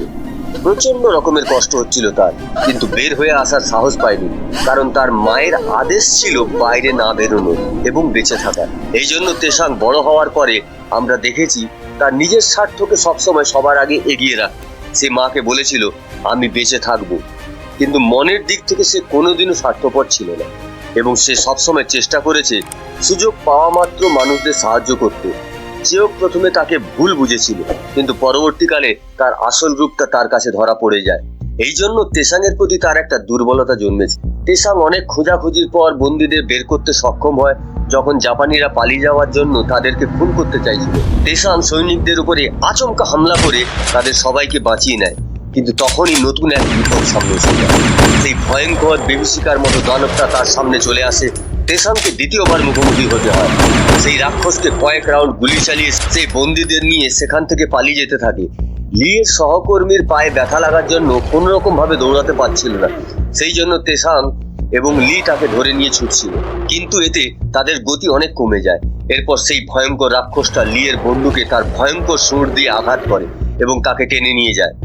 ওদিকে লি নির্বাক শ্রোতার মতো তার বন্ধুটার দিকে তাকিয়েছিল। সে চিৎকার করছিল, তার দেহটা ওই ভয়ঙ্কর দানবটা ছিন্ন ভিন্ন করে দিচ্ছিল। তারা দুইজন তার বন্ধুকে সাহায্য করার অনেক চেষ্টা করে, কিন্তু সেই ভয়ঙ্কর দানবটা তার বন্ধুকে নৃশংসভাবে হত্যা করে। এদিকে তেসাংয়ের গুলিও প্রায় শেষ হয়ে আসছিল, কি করবে সে ভেবেই পাচ্ছিল না। হঠাৎ করে তার চোখে পড়ে যায় একটা নাইট্রোজেন ভর্তি গ্যাস সিলিন্ডারের ওপর।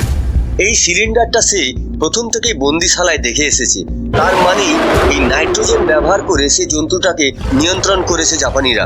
কিন্তু গ্যাসের ট্যাঙ্কে গুলি করতে গিয়ে সে টের পায় তার বন্দুকের গুলি শেষ হয়ে গেছে। উপায় না দেখে সে বন্দুকের বাড়ি দিয়ে সেই গ্যাস ভর্তি সিলিন্ডারের মুখটা ভেঙে দেয়, আর তখনই সেখান থেকে গ্যাস বের হতে থাকে এবং সেই ভয়ঙ্কর জন্তুটা অজ্ঞান হয়ে যায়। অল্পের জন্য তেসাং প্রাণে বেঁচে যায় সেই ভয়ঙ্কর রাক্ষসটার হাত থেকে।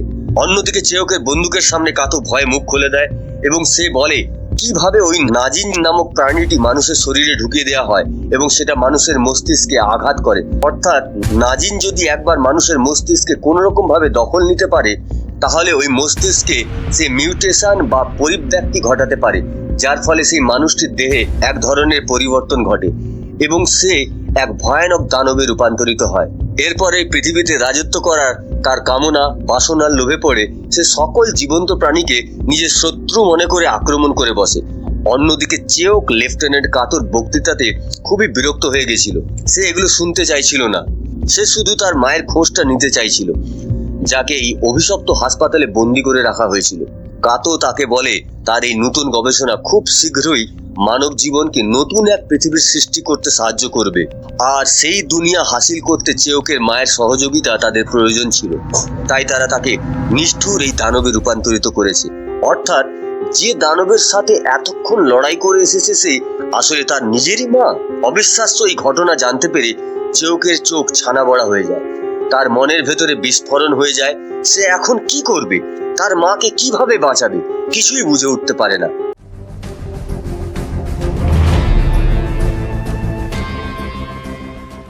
কিভাবে তার মায়ের দানবে রূপান্তরিত ব্যাপারটা লেফটেন্যান্ট কাথোর কাছ থেকে জানতে পেরেছে, কিন্তু এই ব্যাপারটা সে কোনো মতে মেনে নিতে পারছিল না। তার মায়ের সাথে সেই রাক্ষসটার কোনো মিল ছিল না।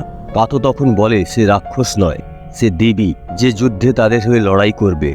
আর চেয়োক যদি বিশ্বাস করতে না পারে তাহলে সে ওই নাজিনটা খেয়েই দেখুক। সে যদি একবার দানবের রূপান্তরিত হয় তাহলে তার মা তাকে হয়তো চিনতে পারবে। চেয়োক তখন বুঝতে পারে এই লোকটা বদ্ধ পাগল। এরপর সে কাতোর কপালে বন্দুক ঠেকিয়ে বলে কিভাবে ওই রাক্ষসটাকে আটকানো যাবে, কিন্তু লেফটেন্যান্টের কাছে এই প্রশ্নের কোনো জবাব ছিল না। অন্যদিকে তেসাং ওই রাক্ষসটাকে নাইট্রোজেন গ্যাস দিয়ে ঘুম পাড়িয়ে দেওয়ার পরে জিজ্ঞেস করে সে এত বলা সত্ত্বেও কেন তার নিচের বন্দিশালা থেকে উপরে উঠে এলো। লি তখন উত্তর দেয় তেসাংকে সবসময় স্বার্থপর বলে মনে হয়েছে তাদের, যে সবসময় নিজের দেখতে ব্যস্ত। তারা যদি এই বন্দিশালা থেকে না পালিয়ে আসতো তাহলে তারা বেঘরে মারা যেত। এতে লির উপর ক্ষেপে যায় এবং সে বলতে থাকে, তোমরা শুধু নিজেদের প্রাণ বাঁচানোর জন্য এতগুলো মানুষকে বিপদের মধ্যে ঠেলে দিয়েছো। জুংতাক এই ব্যাপারে যদি জানতে পারে তাহলে কমরেডদের উপর খুবই হতাশ হবে। ঠিক ওই সময় জুয়ান তেসাংয়ের কাছে চলে আসে। তাকে জীবিত অবস্থায় দেখতে পেয়ে তেসাং তাকে জড়িয়ে ধরে, যেটা জুমানকে কিছুটা হলেও আশ্চর্য করে, কারণ এই ছেলেটাকে কখনোই দরদি মনে হয়নি। এরপর তেসাং জুমানকে বলে সবাইকে নিয়ে হাসপাতালের জেনারেল ওয়ার্ডে গিয়ে লুকিয়ে পড়, আর সে নিজে যাচ্ছে চেয়ককে বাঁচানোর জন্য। এইটা শোনার পরে জুমান তার প্রতি কৃতজ্ঞ হয়ে পড়ে। অন্যদিকে জুংতাকের বাবা পুলিশ কমিশনার ইশিকাওয়ার সাথে গিয়ে দেখা করে বলে বেশ কিছুদিন ধরে জাপানি সেনারা শহরে কিছু মেয়েকে নিয়ে হাসপাতালে যাচ্ছে এবং তারা ফিরেও আসছে না। তখন ইশিকাওয়া বলে পুলিশের কোনো সাহস নেই ওই সেনাবাহিনীর বিরুদ্ধে যাওয়ার। জুংতাকের বাবা তখন কৌশলে তেসাংয়ের উল্লেখ করে বর্তমানে সে উনসং হাসপাতালে আছে। এই কথাটা শোনার পরে ইশিকাওয়া অবাক হয়ে যায়, কারণ সে মনে মনে ভাবতে থাকে নিয়মজাকে খোঁজার দায়িত্ব ওই ছেলেটাকে দেওয়া হয়েছে। তখন ইশিকাওয়ার মনে একটা সন্দেহের তীর গেঁথে যায়। সে তখন ভাবতে থাকে নিয়মজাকে ওই হাসপাতালে বন্দি করে রাখা হয়নি তো।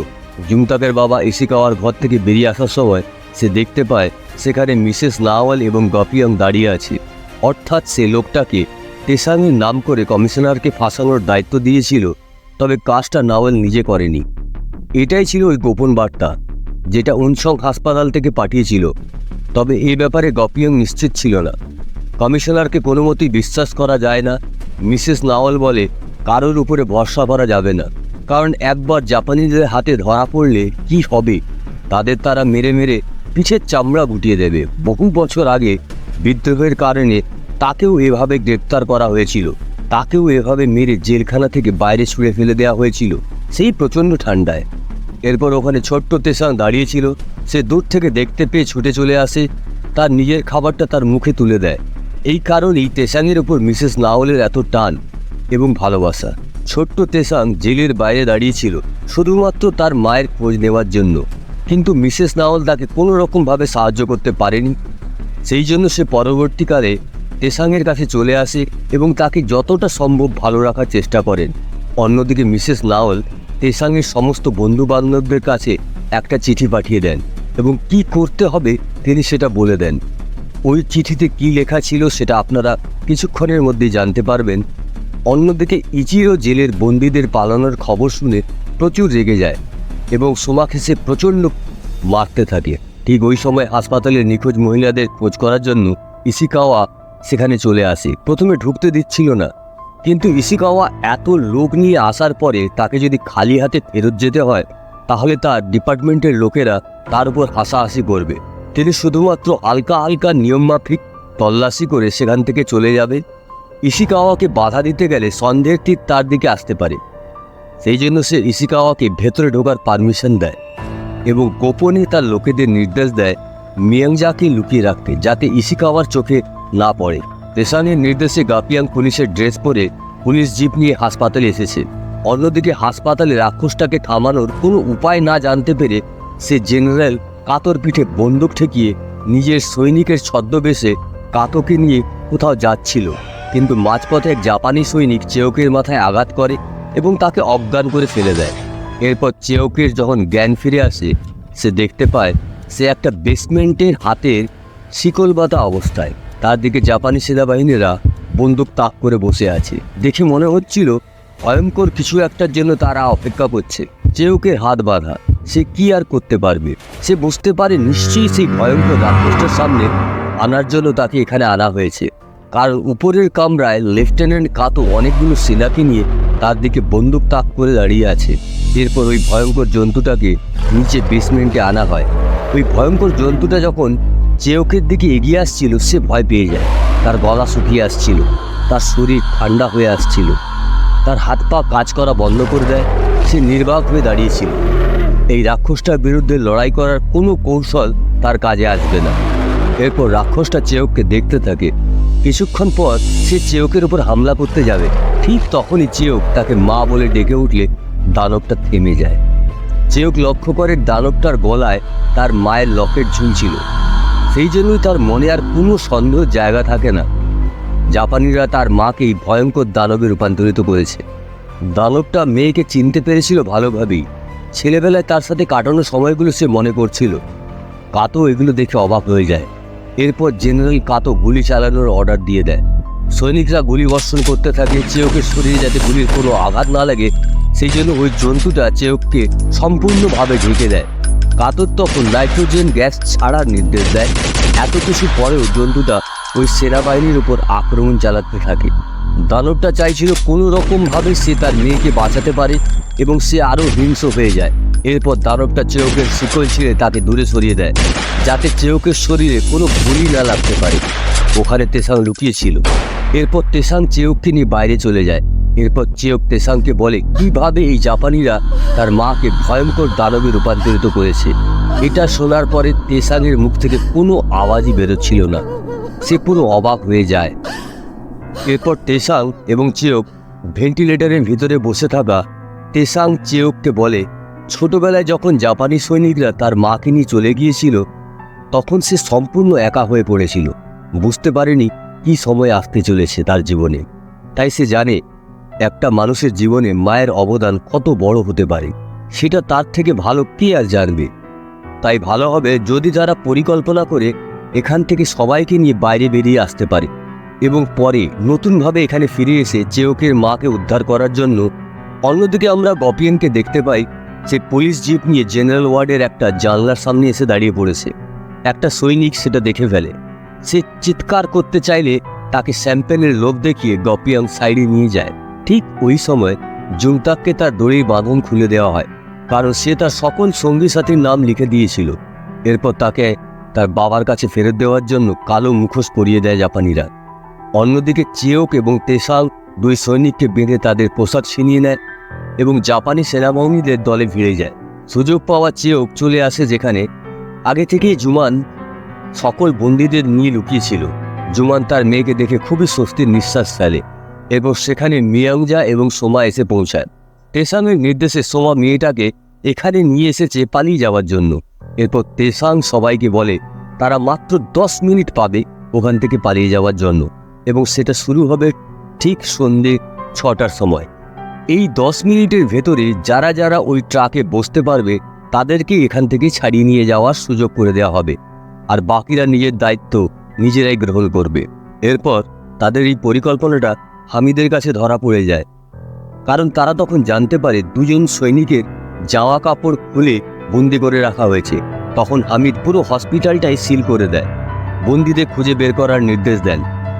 অন্যদিকে হাসপাতালে লুকিয়ে থাকা মানুষজন বিছনার চাদর ছিঁড়ে তারা দড়ির মতো করে নেয় এবং একে একে তারা উপর থেকে নিচে নেমে আসে। মহিলাদের আগে নামার কথা আছে, কিন্তু চেয়ক কোনো মতেই নামতে চাইছিল না, যার জন্য তেসাংয়ের খুবই চিন্তা হচ্ছিল। তেসাং তাকে জোর যেতে চাইলে চেয়ক তাকে জিজ্ঞেস করে তুমি কি আমাকে ভালোবাসো? তাহলে তুমি কেন আমার জন্য এত চিন্তা করছো? তেসাং তখন খুবই ধীর কণ্ঠে সেটা অস্বীকার করে, তবে তার বলার আওয়াজটাই বলে দিচ্ছিল সে মিথ্যা কথা বলছে। এরপর তাদেরকে খুঁজতে খুঁজতে একটা সৈনিক যখন জেনারেল ওয়ার্ডে ঢুকে পড়ে তখন সে দেখতে পায় ওখানে দাঁড়িয়ে থাকা লোকগুলোকে। কিম কোনো কিছু বুঝে ওঠার আগে তার উপর গুলি চালিয়ে দেয়। সেই আওয়াজটা শোনা মাত্র অফিসার হামিদা তাদেরকে খোঁজার জন্য বেরিয়ে পড়ে। তাদেরকে থামানোর জন্য তেসাং এবং চেয়ক দরজার উল্টো দিকে একটা ব্যারিকেড তৈরি করে যাতে শত্রুকে আটকাতে পারে এবং এই সুযোগে বাকিরা নিচে ওই গাড়িতে বসে পড়তে পারে। কিম ব্যাপারটা বুঝতে পেরে চেয়কের কাছে এসে বলে আমিও তোমাদের সাথে যোগ দেব। এরপর জাপানি সৈনিকরা সেখান থেকে চলে এলে তেসাং এবং জাপানি সৈনিকদের মধ্যে একটা ভয়াবহ গুলির লড়াই চলে। তেসাংরা ব্যারিকেডের উল্টো দিকে লুকিয়েছিল বলে তাদের গুলি করতে সুবিধা হচ্ছিল, যার ফলে জাপানি সৈনিকরা ক্রমাগত মরতে থাকে। অন্যদিকে ডাক্তার ইচিরো সাথে বসে থাকা ইশিকাওয়ার গুলির আওয়াজটা শুনতে পাচ্ছিল। ইশিকাওয়া সেই ব্যাপারটা জানতে চাইলে ইচিরো বলে এই ব্যাপারে জানতে হলে আপনাকে গভর্নর জেনারেল না হলে আপনার স্ত্রী মায়েদার কাছে জানতে হবে, যিনি ভালো করেই জানেন সব কিছু। গুলির লড়াইয়ের সময় তেসাং সবার প্রথমে আহত হয়। যখন একটা গুলি তার কাঁধে লেগে বেরিয়ে যায় তবে কিমের অবস্থা খুবই খারাপ ছিল। জাপানি সেনাদের গুলিতে তার শরীর ক্ষতবিক্ষত হয়ে গিয়েছিল এবং সে সঙ্গে সঙ্গে মাটিতে লুটিয়ে পড়ে। চেয়কের খুবই খারাপ লাগছিল, কারণ সে ছেলেটাকে কথা দিয়েছিল সে যে কোনো উপায়ে ছেলেটাকে এখান থেকে বের করে নিয়ে যাবে। কমরেড লি সেখানে চলে আসে এবং তাকে বলে তারা 3 জন ছাড়া বাকি সবাই নিচে নেমে গেছে। তেসাং চেয়ককে নিচে নামার সুযোগটা করে দেয়। চেয়ক নামার আগে তেসাং চেয়কের হাতটা জাপটে ধরে রাখে। মনে হয়েছিল যেন চেয়ককে শেষ বিদায় জানানো। চেয়ক নিচে নামার পরে তেসাং কমরেড লিকে বলে তারা 2 জন যদি এখানে চলে যায় তাহলে গেট থেকে জিপটা বের হতে পারবে না। এখানে যাকে হোক থাকতে হবে এবং সেই জাপানিদের বিরুদ্ধে লড়াই চালিয়ে যেতে হবে, যাতে তারা বুঝতে না পারে ট্রাকে চেপে চলে যাওয়ার পরিকল্পনা করা হয়েছে। লি এরপর নিচে নেমে গেলে তেসাং দড়িটা নিচে ফেলে দেয় এবং জানলাটা বন্ধ করে দেয়। ওখানে দাঁড়িয়ে থাকা চিয়ক হতবাক হয়ে যায় এবং সে পাগলের মতো আচরণ করতে থাকে। মনে হয়েছিল যেন সে দেওয়াল বেয়ে উপরে উঠে যাবে। লি বলে বেশি সময় নষ্ট করলে সবাই এখান থেকে কোনোদিনই বের হতে পারবে না, তার জন্য নিরীহ মানুষগুলো মারা যাবে। সে কি এটা চায়? এরপর চেয়কও পিছন ঘুরে তাকিয়ে দেখে লি ঠিকই বলছে। প্রচণ্ড কষ্টের সাথে সে ট্রাকে উঠে পড়ে। গপিংয়েরও খুব কষ্ট হচ্ছিল তার মালিককে ছেড়ে চলে যেতে, কারণ মিসেস নাওয়েল তাকে জানিয়ে দিয়েছিল সময় আসলে কারোর জন্য অপেক্ষা করা যাবে না এবং সেখান থেকে বেরিয়ে আসতে হবে। গপিয়ং বুঝতে পারে প্রথম থেকেই তেসাং এইরকম পরিকল্পনাই করেছিল। ট্রাকটা যখন বেরিয়ে আসছিল সেই সময় কমিশনার ইশিকাওয়া বেরিয়েছিল। সবাই সেটাকে কমিশনারের গাড়ি ভেবে ওটাকে বাইরে বেরিয়ে যেতে দেয়। আমরা দেখতে পাই অন্যদিকে সেই গুলির লড়াই তখনও চলছিল। জাপানিরা কেউ ভাবতে পারেনি একজন বাদে সবাই এখান থেকে বেরিয়ে গেছে। শুধুমাত্র ওখানে তেসাংই ছিল এবং সে একাই ওই জাপানিদের বিরুদ্ধে রুখে দাঁড়ায় এবং ক্রমাগত গুলি চালাতে থাকে। মাঝে মাঝে সে ভীষণ আহত হয়ে পড়েছিল, কিন্তু তাকে হার মানলে চলবে না, যুদ্ধটা এইভাবেই চালিয়ে যেতে হবে। তখন সে ভেন্টিলেটর দিয়ে পালিয়ে যেতে থাকে। হঠাৎ করে পা পিছলে একটা কঙ্কালের স্তূপের উপরে এসে পড়ে এবং সে জ্ঞান হারিয়ে ফেলে। সেই সময় হামেদা চলে আসে এবং সে ভেন্টিলেটরের দরজা খোলা দেখে ভাবতে থাকে মনে হয় সবাই ওই ভেন্টিলেটর দিয়ে বেরিয়ে গেছে। অন্যদিকে জুংতাককে জাপানিরা ছেড়ে দেয়, কারণ মিসেস নাওল জাপানিদের খুবই মূল্যবান একটা মাটির পট দেন এবং এটাও স্টেশনের নির্দেশেই হয়েছে। জুংতাক বিপদের সময় তার বন্ধুর নাম লিখে আসলেও তেসাং তার বন্ধুর সাহায্য করেছে। এরপর গপিয়াং গাড়িটা নিয়ে একটা জঙ্গলের রাস্তায় আসার পরে ওখানে মিয়াং যাকে নামিয়ে দেয়। কমিশনার ইশিকাওয়াও সেখানে দাঁড়িয়েছিল যাতে মিয়াং যাকে সেখান থেকে সে নিয়ে যেতে পারে। মিয়াং যাকে ফেরত পাওয়ার পর ইশিকাওয়ার মনে দেশপ্রেম জেগে ওঠে। তার লোকেদের নির্দেশ দেয় রাতে লুকিয়ে থাকা বন্দীদেরকে নিয়ে উনসং হাসপাতালে ফেরত পাঠানোর জন্য। আয়নার সাহায্যে গপিয়াং দেখতে পায় ইশিকাওয়ার ভাবভঙ্গি খুব একটা ভালো ছিল না, তাই সে লোককে কোনো রকম না বুঝতে দিয়েই ট্রাকটাকে জোরে চালিয়ে নিয়ে বেরিয়ে যায়। অন্যদিকে হাসপাতালে ইচিরো মিয়াংজাকে হারিয়ে সে চিন্তা করতে পারছিল না লেডিদাকে কি জবাব দেবে। অন্যদিকে জেনারেল কাতো ভাবতে থাকে নাজিন ভরা কাপটার জল কে খেয়ে গেছে। সেখানে থাকা সৈনিকরা কাতোকে বলে এই জায়গাটাতে শত্রুপক্ষের 4 জন এসেছিল। তাকে যখন বাঁধা হয়েছিল সেই সময় তেসাং এবং চেয়ক এখানে এসেছিল এবং সোমা যখন মিয়াংজাকে নিয়ে পালিয়ে যাচ্ছিল তখন তারা 2 জন এসেছিল। কাতো বুঝতে পারে তাহলে এই 4 জনের ভেতরে যে কেউ ওই কাপ ভর্তি জলটা খেয়েছে। অন্যদিকে সেই কঙ্কাল স্তূপের মাঝখানে তেসাংয়ের জ্ঞান ফিরে আসে। সেই অনুভব করতে পারে তার মাথার পেছনে অফিসার হামিদা বন্দুক নিয়ে দাঁড়িয়ে আছে। এরপর আমরা দেখতে পাই ওই রুমের ভেতর 3-4টি গুলির আওয়াজ, কিন্তু কে মারা গেল সেটা আমাদের দেখানো হয় না। এরপর গাপিয়াং সেই ট্রাকটা নিয়ে শহরে প্রবেশ করে এবং তার পিছনে পুলিশরাও প্রবেশ করে। সেখানে বার মালিক চুনের সাহায্যে একটা সাংস্কৃতিক অনুষ্ঠান চলছিল। চুন সেখানে আসা অতিথিদের তেসাংয়ের পক্ষ থেকে বিনা পয়সায় খাবার এবং জলের ব্যবস্থা করে। তেসাংয়ের একটা পরিকল্পনা ছিল যাতে ওই ট্রাকটার কেউ যদি পিছু নেয় তাহলে সেই ওই ভিড়ের মধ্যে এসে থেমে যাবে এবং সেই সুযোগে বন্দীরাও পালিয়ে যেতে পারে। এরপর ইশিকাওয়ার লোকেরা সেখানে চলে আসে এবং ট্রাকটাকে পরীক্ষা করে। যখন দেখে তার ভিতরে কেউ ছিল না, একটা ফ্ল্যাশব্যাকের মাধ্যমে আমরা দেখতে পাই তেসাংয়ের বন্ধুরা সেই দর্জির কিছু জামা কাপড় তৈরি করে ওই পালিয়ে আসা লোকজনদের দিয়ে দেয়, যাতে তারা ওইগুলো পরে বাইরে বেরিয়ে এসে ভিড়ের সাথে মিশে যায়। তাদেরকে চেনার কোনো উপায় থাকে না। অন্যদিকে ইচিরো ও মায়েদার সাথে দেখা করে তার কাছে ক্ষমা স্বীকার করে। তার কাছ থেকে আমরা জানতে পারি পুরো হাসপাতাল মায়েদার টাকায় তৈরি করা হয়েছিল এবং ওখানে যে এক্সপেরিমেন্ট চলছিল তার টাকাটাও মায়েদা দিচ্ছিল। মায়েদা তাকে ক্ষমা করে না এবং তাকে পদত্যাগ করার কথা বলে।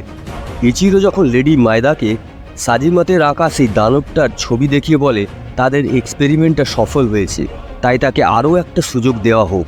যেই মহিলাকে দানবে রূপান্তরিত করা হয়েছে, মায়দা কিন্তু তাকে খুবই ভালো করে চেনে, কারণ মায়দা ইচিরোকে একদিন বলেছিল সেই মহিলাটার উপরে কড়া নজর রাখতে।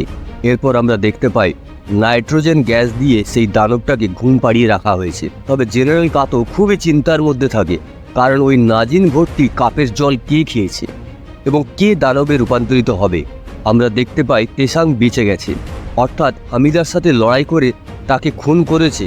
গুলির লড়াইয়ের সময় তেসাংয়ের শরীরে অনেকগুলো গুলি লেগে যায়, ফলে সে হাঁটতে পারছিল না। সেখান থেকে বেরোনোর সময় আমরা দেখতে পাই তার হাত দিয়ে দেওয়ালে একটা কালো ছাপ রেখে গেছে।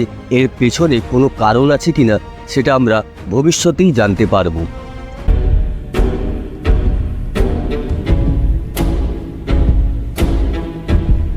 গত পর্বের শেষের দিকে আমরা দেখেছিলাম নাজিন ভর্তি সেই কাপটার জল খেয়েছিল কমিশনারের রক্ষিতা মিয়াংজা।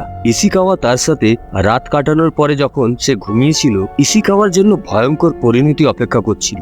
মহিলাকে রাস্তা দিয়ে হাঁটতে দেখি, কিন্তু মহিলাটা কে সেটা এখন পর্যন্ত আমাদের দেখানো হয়নি। এরপর ওই মহিলাটা একটা লোকের উপরে ঝাঁপিয়ে পড়ে। অন্যদিকে আমরা দেখতে পাই কমিশনার ইশিকাওয়ার যখন ঘুম ভাঙে, সে দেখতে পায় তার বিছনাতে মিয়াংজা ছিল না। অন্যদিকে হসপিটালে বেসমেন্টে যেখানে ওই দানবটাকে আটকে রাখা হয়েছিল, লেফটেন্যান্ট কাতো তার সেনাকে জিজ্ঞেস করছে ওই দানবটার কি জ্ঞান ফিরে। অত্যাধিক নাইট্রোজেন গ্যাস রিলিজ করার জন্য তার এখনো জ্ঞান ফিরেনি। এরপর বেসমেন্টে লেডি মায়েদা পৌঁছে যায়। ইচিরো কাতোকে বলে এনার নাম লেডি মায়েদা, ইনি পুলিশ কমিশনার ইশিকাওয়ার স্ত্রী এবং জাপানি সেনাবাহিনীর আর্মি জেনারেলের মেয়ে। মায়েদা আস্তে আস্তে ওই খাঁচাটার দিকে এগিয়ে যায় এবং সে বলে, সেশন, তুমি এখনো বেঁচে আছো? আর ওই দানবটা এই কথাটা শোনা মাত্র ভয়ঙ্কর আক্রোশে তার লম্বা লম্বা সোঁট দিয়ে লেডি মায়েদার উপরে আক্রমণ করে। অন্যদিকে আমরা জুমতাককে দেখতে পাই জেল থেকে ছাড়া পাওয়ার পরে সে এক জায়গায় শুয়েছিল, আর শরীর প্রচণ্ড কাঁপছিল। তার উপরে টর্চার করা হয়েছিল এবং অনেক দিন ধরে না খাওয়ার ফলে তার শরীর ভেঙে গেছিল। এরপর তেসামকে যারা সঙ্গ দিয়েছিল তাদের সবাইকে পুলিশ কমিশনার ইশিকাওয়ার লোকেরা ধরে নিয়ে গেছিল, যার মধ্যে বারের মালিক চুর ও গপিয়ংকেও ধরে আনা হয়েছিল। এরপর আমরা চেয়ককে দেখতে পাই সে গোল্ডেন ট্রেজার হাউসের সামনে চলে এসেছিল এবং তেসাংয়ের জন্য দিন রাত অপেক্ষা করছিল। এরপর মিসেস নাওলকেও দেখতে পাই, সে একটা টেলিফোনের সামনে বসেছিল, তেসাংয়ের খবর আসার জন্য অপেক্ষা করছিল। আমরা উনসং হাসপাতালের বেসমেন্টে কঙ্কাল ভর্তি একটা রুমের ভেতরে রক্তাক্ত অবস্থায় হামেদাকে দেখতে পাই। অন্যদিকে তেসাং ওই কঙ্কাল ভর্তি রুমটার ভেতর থেকে অনেক কষ্টে উপরে উঠে এসেছিল। তাকে অনেকগুলো গুলিও লেগেছিল, তার অবস্থা খুব খারাপ। এরপর সে ওখানে পড়ে থাকা অফিসারের পোশাক পরে বাইরে বেরিয়ে আসে, উপস্থিত বুদ্ধিকে কাজে লাগায়। তেসাং দেওয়ালের সাইডে থেকে দাঁড়িয়ে দাঁড়িয়ে মায়েদাকে দেখছিল। ইচিরো মায়েদাকে একটা রুমের ভেতরে বসিয়ে দিয়ে বেসমেন্টে চলে যায়। সেই সুযোগে তেসাং ওই রুমের ভেতরে ঢুকে পড়ে এবং লেডি মায়েদাকে সাহায্যের জন্য বলে। এরপর ইচিরো এসে লেডি মায়েদার রুমের দরজা খুলে ওখানে মায়েদাকে দেখতে পায় না। লেডি মায়েদার সাহায্যে তেসাং সেই হাসপাতাল থেকে বেরোতে সক্ষম হয়। এরপর তারা দুজন গাড়ির ভেতরে বসলে তেসাং গাড়ির ভেতরে জ্ঞান হারায়। দেখে মনে হচ্ছিল লেডি মায়েদা মনে হয় তেসাংকে ভালোবেসে ফেলেছিল। অন্যদিকে আমরা চেয়ককে দেখতে পাই, সে গোল্ডেন ট্রেজার হাউসের সামনে দাঁড়িয়েছিল। সে প্রতিদিন ওখানে আসে এবং সেই দোকানের সিঁড়িতে বসে থাকে। সে তেসাংয়ের আসার জন্য অপেক্ষা করছিল। এরকম অপেক্ষা করতে করতে চারটে দিন কেটে যায়। এরপর চেয়ক মোটরসাইকেল নিয়ে তার বাবার সামনে এসে দাঁড়ায়। তার বাবা তাকে বলে, এরকম অপেক্ষা করতে করতে 4 দিন হয়ে গেল, যদি সে আসার থাকতো তাহলে চলেই আসতো। কাল সকালবেলা আমরা এখান থেকে বেরিয়ে যাব। আমার মনে হয় তেসাং মারা গেছে। চেয়ক বলে, কারণ আমরা মানুষদের বাঁচাতে চেয়েছিলাম। সব আমারই দোষ, কারণ আমি আমার মাকে বাঁচাতে চেয়েছিলাম। জুমান চেয়কের মুখে তার মার নামটা শুনে অবাক হয়ে যায়। চেয়ক তার বাবাকে বলে, মা হাসপাতালেই আছে, উনার উপরে এক্সপেরিমেন্ট করা হয়েছে এবং উনাকে দানবে পরিণত করা হয়েছে। এই কথাটা শোনা মাত্রই জুমান খুব ইমোশনাল হয়ে পড়ে এবং তার স্ত্রীর সাথে কাটানো পুরনো দিনের কথা মনে করতে থাকে। তার একটা সুন্দর পরিবার ছিল, অজান্তে সে তার স্ত্রীর উপরে গুলি করেছিল। ওদিকে কমিশনের অফিসে গাপিয়ানকে টর্চার করতে দেখি। তাকে প্রচুর পরিমাণে টর্চার করা হয়েছিল, ইলেকট্রিক শকও দেওয়া হয়েছিল এবং তার নখগুলোকে উপড়ে নেওয়া হয়েছিল। গরম কয়লা দিয়ে শরীরের অঙ্গ জ্বালিয়ে দিয়েছিল, লঙ্কার গুঁড়ো দিয়ে গোটা গায়ে মাখিয়ে দেওয়া হয়েছিল। কোনো মানুষ এত কষ্ট সহ্য করতে পারে না। এবং গাপিয়াং সত্যি কথাগুলো বলে দেয়। অন্যদিকে তেসাংকে দেখতে পায় তার জ্ঞান ফিরে এসেছে এবং সেই সময় তার রুমে মায়েদা প্রবেশ করে। সে বলে, তোমার ঘুম ভেঙে গেছে? তেসাং জিজ্ঞেস করে, আমি কদিন ধরে এখানে আছি? মায়েদা বলে, 4 দিন। অন্যদিকে পুলিশ স্টেশনে একজন অফিসার এসে ইসিকাওয়াকে বলে, 11 জনকে খুবই নৃশংসভাবে হত্যা করা হয়েছে। পুলিশ অফিসার ইসিকাওয়াকে বলে, তাদের মাথার ব্রেন বের করে নেওয়া হয়েছে। ইসিকাওয়া এগুলো দেখতে থাকে। সেই সময় তার রুমে জেনারেল কাতো পৌঁছে যায়। অন্যদিকে মিসেস নাওয়ালকে দেখতে পায় সে তেসাংয়ের ফোনের জন্য অপেক্ষা করছিল। সেই সময় টেলিফোনটা বেজে ওঠে। সে ফোনটা ধরতে যাবে, সেই সময় তেসাং এসে ফোনটা রিসিভ করে নেয়। তেসাংকে দেখে মিসেস নাওয়াল খুবই ইমোশনাল হয়ে যায়। মিসেস নাওয়াল তাকে আনন্দে মারতে থাকে। তেসাং বলে, আপনি চিন্তা করবেন না, আমি কিছুদিনের জন্য গিয়েছিলাম, আমার ওখানে বিশেষ জরুরি কাজ ছিল। মিসেস নাওয়াল বলে, আমাদের সমস্ত লোকেদের ইসিকাওয়া জেলে বন্দি করে দিয়েছে। অন্যদিকে গপিয়াংকে দেখতে পাই তাকে ভয়ঙ্করভাবে টর্চার করার পরে সেই জেলের ভেতরে ঢুকিয়ে দেওয়া হয়েছিল। এরপরে ওই পুলিশ বার মালিক চুনকে সেখান থেকে নিয়ে যাচ্ছিল এবং তাকে টেনে বাইরে ছুড়ে দেয়। সেই সময় সেখানে তেসাং চলে আসে এবং তাকে ধরে নেয়। তেসাং ইসিকাওয়ার কাছে যায় এবং তাকে বলে, আমি আপনার কথা রেখেছি, মিয়াংজাকে আপনার কাছে পৌঁছে দিয়েছি, এবার আপনি জেন্টলম্যানের মতো আপনার কথা রাখুন, আমার লোকেদের ওপর অত্যাচার বন্ধ করুন, আমার লোকেদের ছেড়ে দিন। ইসিকাওয়া তেসাংকে জিজ্ঞেস করে, ওই হাসপাতালে কি হয়েছিল? তেসাং বলে, এটা যদি আপনার জানার খুবই ইচ্ছে তাহলে ওখানে বন্দি থাকার সমস্ত মানুষদের ছেড়ে দিতে হবে। আমরা দেখতে পাই ওখানে বন্দি থাকা সমস্ত মানুষদের ছেড়ে দেওয়া হয়। তেসাং গপিয়াংকে কাঁধে তুলে তাকে ওখান থেকে বের করে নিয়ে যায়। এরপর তেসাং এসে ইসিকাওয়াকে একটা কাগজ দেয় যাতে লেখা ছিল হাসপাতালে মানুষদের ওপর এক্সপেরিমেন্ট করা হচ্ছে এবং সব কিছু ম্যাডাম মায়াদার কথাতেই হচ্ছে। অন্যদিকে মিয়াংজাকে তার রুমের ভেতর দেখতে পাই, সে খুব অসুস্থ ছিল। কমিশনার ইসিকাওয়া যখন সিঁড়ি দিয়ে উপরে উঠে আসে সেখানে সে তার কাজের লোককে পড়ে থাকতে দেখে। 11টা মৃতদেহ মতো তারও মাথার ব্রেনটা বের করে নেওয়া হয়েছিল। অন্যদিকে তেসাং গেপিয়াংকে তার বাড়িতে নিয়ে আসে। সেখানে মিসেস নাওয়েল তেসাংকে বলে, তোমার এখানে থাকাটা ঠিক হবে না, তুমি এক্ষুনি যাও, কেউ তোমার জন্য অপেক্ষা করছে। এরপর আমরা চেয়ককে দেখতে পাই, সে একটা ফাঁকা রুমের ভেতরে বসেছিল, একা নীরবে। তার মনের ভিতরে হতাশা জমছিল। সে তার বাবার রুমের দিকে গিয়ে তার বাবাকে ডাকতে থাকে। জুমান বলে, আমার খিদে নেই। তখন চেয়ক বলে, আমি বাইরে যাচ্ছি, ফিরে আসার সময় আপনার জন্য কিছু খাবার আনবো। এরপর জুমান তার ছোটবেলার তার মেয়ের দেওয়া সেই লকেটটা হাতে ধরে থাকে। অন্যদিকে চেয়ক যখন বাজারের দিকে যাচ্ছিল তখন সে অনুভব করে কেউ তার পিছু নিয়েছিল। চেয়ক পেছন থেকে এসে তাকে ধরে নেয় এবং তাকে দেওয়ালের দিকে ঠেলে দিয়ে আলোটা যেমনি মুখের উপরে ফেলে সে দেখতে পায় ওটা তেসাং ছিল। তেসাং বলে, তুমি চাইলে তুমি সবাইকে মেরে দিতে পারো, তুমি তো আমার চেহারাটা দেখেই নিয়েছো, এবার তো তুমি আমাকে ছেড়ে দাও। চেয়ক তেসাংকে দেখে স্বস্তির নিঃশ্বাস ফেলে এবং তেসাংকে সজোরে গলায় জড়িয়ে নেয় এবং সে কাঁদতে থাকে। তেসাংও ধীরে ধীরে তাকে জাপটে ধরে। মনে হচ্ছিল কত যুগের পরে আবারও তাদের পুনর্মিলন ঘটেছে। আমরা লেডি মায়েদা এবং ইসাকাওয়াকে দেখতে পাই।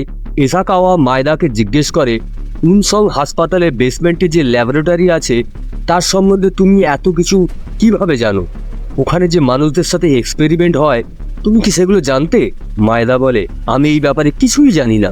মায়েদা উত্তর দেয়, আমার মনে হয় তুমি কিছু একটা ভুলে যাচ্ছ, তুমি আমার সাথে এইভাবে কথা বলতে পারো না, তোমার প্রত্যেকটা প্রশ্নের উত্তর দিতে আমি বাধ্য নই। আমাদের বিয়েটা হয়েছিল শুধুমাত্র জাপান থেকে কোরিয়া আসার জন্য। মায়েদা বলে, তোমার চলার পথকে মসৃণ করার জন্য আমার মতন একজন পয়সাওয়ালা মহিলার দরকার হতো, তুমি হঠাৎ করে এসে আমাকে তোমার স্ত্রী বলে কোথাও একটা ভুল করছো। ইসাকাওয়া বলে, তুমি মিয়ংজাকে ওখানে পাঠিয়ে ভুল করেছো।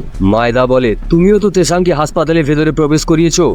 ইসাকাওয়া বলে, আমাদের মধ্যে একটা সমঝোতা হয়েছিল, কেউ কারোর কাজে দখল দেবে না, তুমি প্রথমে নিয়ম ভেঙেছো। মায়েদা বলে, তুমি ওই মেয়েটার সাথে যা ইচ্ছে করো, আমার তাতে কোনো যায় আসে না, কিন্তু তার পেটে তোমার বাচ্চা আছে এটা আমি মেনে নিতে পারবো না। এরপর ইসাকাওয়া যখন উঠে যাচ্ছিল সে মায়েদাকে দেখে বলে, তুমি কি জানো তেসাং একটা মেয়েকে ভালোবাসে, আর ওই মেয়েটার নাম চেয়ক। ওই মেয়েটা তোমার থেকে দেখতে অনেক ভালো। তুমি তেসাংকে এখানে রেখে এতদিন সেবা শুশ্রূষা করে তোমার কি কোনো লাভ হয়েছে? অন্যদিকে তেসাং, চেয়ক এবং দুটো বাচ্চা ছেলে মেয়ে একটা খাবারের দোকানের সামনে দাঁড়িয়েছিল। তেসাং ও চেয়ক একে অপরের দিকে তাকিয়েছিল। তাদের চোখের ভাষা বুঝিয়ে দেয় তারা একে অপরকে অনেক কিছু বলতে চাইছিল, কিন্তু কিভাবে শুরু করবে কিছুই ভেবে উঠতে পারছিল না। এরপর চেয়ক মুচকি হেসে না বলা কথাগুলো বলে দেয় এবং তারা একে অপরের হাত ধরে সেখান থেকে হেঁটে যাচ্ছিল। পেছন থেকে একটা গুপ্তচর পিছু নিচ্ছিল এবং লুকিয়ে লুকিয়ে দেখছিল। ঠিক সেই সময় সেখানে মিয়াংজা রক্তমাখা পোশাকে পৌঁছে যায় এবং ওই জাপানি গুপ্তচরের উপর আক্রমণ করে দেয়। ওই গুপ্তচরটা তার বন্দুকের যত গুলি ছিল তার উপরে চালিয়ে দেয়, কিন্তু মিয়াংজার কিচ্ছু হয় না। মিয়াংজা লাফিয়ে তার উপরে হামলা করে দেয় এবং ভয়াবহ ধারালো নখ দিয়ে তার চোখ তুলে নেয়। সেই সময় তেসাং ও চেয়ক পৌঁছে যায়। তারা মিয়াংজাকে এরকম অবস্থায় দেখে অবাক হয়ে যায়। অন্যদিকে লেডি মায়দাকে দেখতে পাই হাসপাতালে জেনারেল কাতোর সাথে দেখা করার জন্য চলে এসেছিল। কাতো মায়দাকে নাজিনটা দেখায়। কাতো বলে, নাজিল একবার গ্রহণ করলে মানুষের শরীরটা একই রকম থাকে, কিন্তু তার ভেতরের ব্রেনটাকে নাজিন নিজের বশে করে নেয় এবং তার সামনে দাঁড়িয়ে থাকা মানুষের মগজকে খাওয়ার চেষ্টা করে। মুহূর্তের মধ্যে তার উপরে আক্রমণ করে তাকে শেষ করে দেয়। অন্যদিকে মিয়াংজা একই পরিস্থিতিতে ছিল। সে হঠাৎ করে তেসাংয়ের উপর আক্রমণ করে দেয়। সেই সময় চেয়ক মিয়াংজাকে দূরে ঠেলে ফেলে দিতে সাহায্য করে। তাদের মধ্যে ভয়ঙ্কর যুদ্ধ হয়। মিয়াংজা তেসাংয়ের গলাটা টিপে ধরে। সেই সময় চেয়কও তাকে আবার দূরে ঠেলে ফেলে দেয়। কাতো বলে সেই হিংস্র, অতীব হিংস্র হয়ে যায় এবং তার শরীরের ক্ষতগুলো খুব তাড়াতাড়ি মিলিয়ে যায়। লেডি মায়দা বলে, তাহলে চেয়কের মা দেখতে এত ভয়ঙ্কর কেন? কাতো বলে, তার উপরে এনথ্রাক্সের ইঞ্জেকশন প্রয়োগ করা হয়েছে। এরপর কাতো মায়দাকে ওই সিরামটা দেখায়। কাতো বলে, এই দানবটা সূর্যের আলো এবং আগুন দেখলে ভয়ে দূরে সরে যায়। অপরদিকে আমরা দেখতে পাই গুপ্তচর নিচে যন্ত্রণায় ছটফট করছিল। চেয়ক হাতে একটা ছুরি তুলে নেয়। তেসাং পিছপা হচ্ছিল। সেই সময়ে তেসাং আগুন ধরানো একটা লাঠি নিয়ে মিয়াংজাকে আক্রমণ করে। মিয়াংজা ভয়ে দূরে সরে যায়। তেসাং চিৎকার করে বলে, মিয়াংজা তোমার কি হয়েছে? নিজেকে সামলাও। এটা শোনা মাত্র মিয়াংজা চিন্তা করতে থাকে, সেও মানুষ। তার এরকম অবস্থা দেখে সে নিজেকে আর সহ্য করতে পারে না। সে ভয়ে সেখান থেকে ছুটে পালিয়ে যায়। অন্যদিকে একটা পুলিশকর্মী ইশিকাওয়াকে বলে, হাওয়াতে একটা ফ্লেয়ার গান দিয়ে ফায়ার করা হয়েছে। এটা শোনা মাত্র ইশিকাওয়া সেখান থেকে তৎক্ষণাৎ বেরিয়ে পড়ে। এরপরে জোসেন শহরের সমস্ত পুলিশকর্মী মিয়াংজাকে ধরার জন্য বেরিয়ে পড়ে। মিয়াংজা তার দিকে সমস্ত পুলিশদের আসতে দেখে সে ছুটতে ছুটতে জঙ্গলের ভেতরে চলে যায়। পুলিশ কমিশনার ইশিকাওয়া সেখানে পৌঁছে যায়। মিয়াংজার এরকম অবস্থা দেখে বলে, তাহলে তুমি এতগুলো খুন করেছো? মিয়াংজা বলে, আমাকে বাঁচাও। ইশিকাওয়া বলে, তোমাকে ইনসং হাসপাতালে যেতে হবে। তুমি এতগুলো খুন করেছো, যার জন্য তোমার অবশ্যই ফাঁসি হবে। তখন মিয়াংজা বলে, তাহলে আমার বাচ্চাটার কি হবে? ইশিকাওয়া বলে, ওই বাচ্চাটাকে ভুলে যাও। মিয়াংজা, আমি তোমার সাথে এখন ভালোভাবে কথা বলছি, আমাকে বেশি রাগিও না। তুমি ওখানে পড়ে থাকা খাঁচার ভেতরে চুপচাপ ঢুকে যাও। এরপর মিয়াংজা রাগী ইশিকাওয়ার উপরে লাফ দিয়ে দেয় এবং তার ধারালো নখ দিয়ে ইশিকাওয়ার পুরো শরীরটা ছিন্ন ভিন্ন করে দেয়। চেয়ক পৌঁছে ইশিকাওয়াকে বাঁচাতে চাইছিল, কিন্তু তেসাং তাকে আটকে দেয়। এরপর ওখানে থাকা সমস্ত পুলিশরা মিয়াংজার দেহটাকে গুলিতে ঝাঁঝরা করে দেয়। এরপর চেয়ক তার রুমে চলে এসে তার বাবাকে ডাকতে যায়। ভেতর থেকে কোনো আওয়াজ না পেয়ে চেয়ক ভেতরে প্রবেশ করলে সেখানে একটা চিঠি দেখতে পায়। সেই চিঠিতে লেখা আছে, আমি তোমার মায়ের কাছে যাচ্ছি। আমার ছোট্ট মেয়ে তুমি, আমাকে ক্ষমা করে দাও। আজ থেকে তোমাকে একাই থাকতে হবে। জীবনটাকে তুমি হাসতে খেলতে কাটিয়ে দাও। এরপর জুমান উনসং হাসপাতালের সামনে চলে আসে। ওখানে দাঁড়িয়ে থাকা সেনারা তাকে আটকে দেয় এবং তার ওপর বন্দুক তাক করে থাকে। জুমান বলে, আমি হাসপাতালের ভেতরে যাব, আমার স্ত্রীর ওপরে এক্সপেরিমেন্ট চলছে যার নাম সেশন। এরপর জুমানকে বেসমেন্টে আনা হয়। কাতো বলে, তুমি তো সেশনের স্বামী, তোমার সেশন এখন একটু ব্যস্ত। তার স্ত্রীর এরকম অবস্থা দেখে সে খুব রেগে যায়। জুমান বলে, কাতো তুমি আমার স্ত্রীকে কি বানিয়ে দিয়েছো? আমি তোমাকে ছাড়বো না। এরপর জুমানকে একটা বন্দিশালায় বন্দি করা হয়। অন্যদিকে ভয়ানক দানবটা খাঁচাটাকে বারবার ধাক্কা দিতে থাকে। মনে হচ্ছিল যেন ওটা ভেঙে বেরিয়ে আসবে। হাসপাতালে ইচিরো পুলিশ কমিশনার ইশিকাওয়াকে বাঁচানোর চেষ্টা করছে। ইচিরো ম্যাডাম মায়েদাকে বলে, আপনার স্বামী বাঁচার আশা খুবই কম, আমরা কোনোভাবেই ওই রক্তটা বন্ধ করতে পারছি না। তখন ম্যাডাম মায়েদা বলে, ঠিক আছে, কোনো অসুবিধা নেই, ওকে ইঞ্জেকশন দিয়ে মেরে দাও যাতে ওর যন্ত্রণাটা একটু কম হতে পারে। আমরা চেওক এবং তেসাংকে দেখতে পাই তার বারান্দাতে দাঁড়িয়ে ছিল। তেসাং চেউকের মন ঠিক করার জন্য তাকে একটা রুমে নিয়ে যায়। তেসাং বলে, আমার পুরনো জিনিসপত্র কালেকশন করার শখ আছে। কিছু কিছু জিনিস লোক রেখে গেছে, তার বিনিময়ে পয়সা নিয়ে গেছে, কিন্তু পরে সেটা ছাড়িয়ে নিয়ে যেতে পারেনি। আর কিছু কিছু জিনিস আছে যেটা আমি কিনেছি। ওই দেখো সামনে যে রেকর্ড প্লেয়ারটা, ওটা অনেক পুরনো। ওই যে কোডটা তুমি দেখতে পাচ্ছ, ওই কোডটা আমাকে কেউ একজন দিয়ে গিয়েছিল, তার বিনিময়ে পয়সা নিয়ে গেছিল, কারণ সে তার বাচ্চাকে খাওয়াবে। খিদের জ্বালা এত বড় জ্বালা, সেটা আমার থেকে ভালো আর কে বুঝবে। সে কোনোদিন এটা ছাড়িয়ে নিয়ে যেতে পারেনি। চেয়েও ওখানে 3-4 রকমের অ্যান্টিক বন্দুক দেখছিল, যার মধ্যে একটা বন্দুক সে তুলে দেয়। এরপর তেসাং চেয়েবকে বলে, তুমি তোমার হাতটা আমার দিকে বাড়িয়ে দাও। আমি ওই পাথরটা আমেরিকার একটা ধার্মিক গুরুর কাছ থেকে কিনেছিলাম। ওই পাথরটাকে ওপেল বলে। সবাই বলে ইউরোপে এই পাথরটাকে খুব লাকি মনে করা হয়। তুমি এটা রেখে দাও, আশা করি এরপর থেকে তোমার সাথে সবকিছু ভালো হবে। এরপর চেয়েক তেসাংকে বলে, আমরা একে অপরকে একটা কথা দিয়ে যাই, যদি আমাদের মধ্যে কেউ আগে মারা যায় তাহলে অপরজন সারা জীবন তার কথা মনে রাখবে। চেয়েক বলে, আমার মরার ভয় নেই, তবে এরকম বেঁচে থাকার কি মানে আছে? তুমি মারা যাওয়ার পরে কেউ তোমাকে মনে না রাখে। এরপর চেয়েক কাঁদতে থাকে। তেসাং বলে, তুমি চিন্তা করো না, এই খারাপ সময় খুব তাড়াতাড়ি কেটে যাবে, কারণ আমি খুব তাড়াতাড়ি সব কিছু ঠিক করে দেব। তুমি শুধু আমার সাথে থেকো, আমাকে ছেড়ে যেও না। এরপর চেয়েক তেসাংকে জড়িয়ে ধরে এবং কাঁদতে থাকে। তেসাংও আলতো করে চেয়েককে জড়িয়ে ধরে। এরপর তাদের দুজনের ভালোবাসা বহিঃপ্রকাশ ঘটে।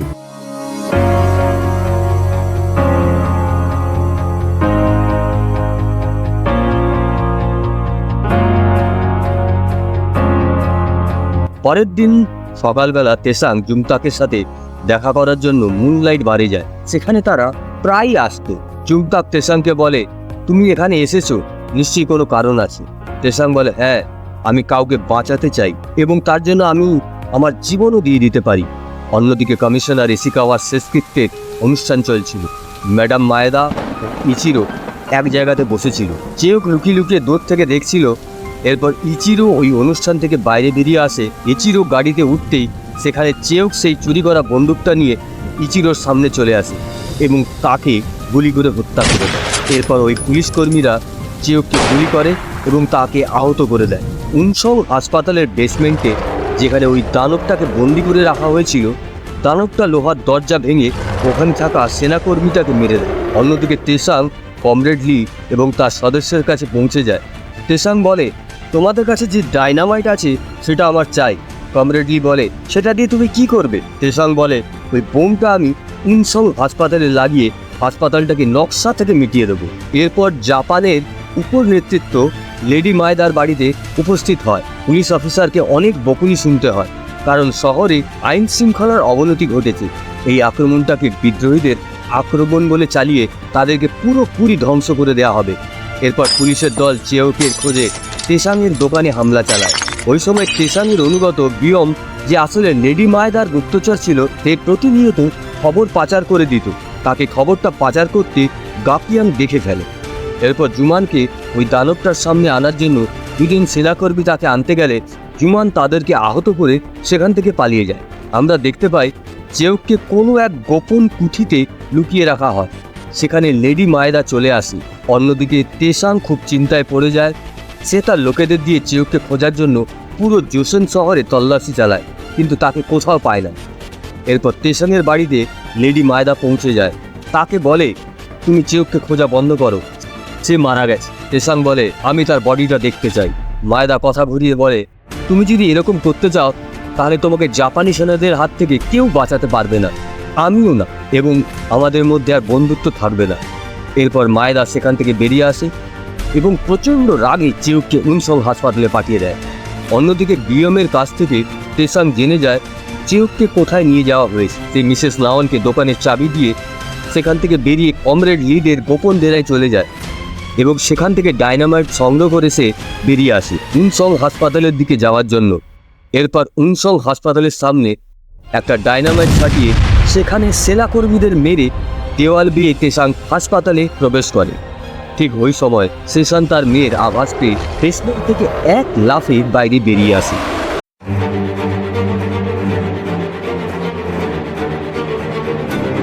শুরু করছি গিয়ংশেং ক্রিয়েচারের অন্তিম পর্ব। সাথে থাকবেন, শুনতে থাকুন। এরপর জাপানি সেনাকর্মীরা সেশনের উপরে প্রচণ্ড গুলি বর্ষণ করতে থাকে।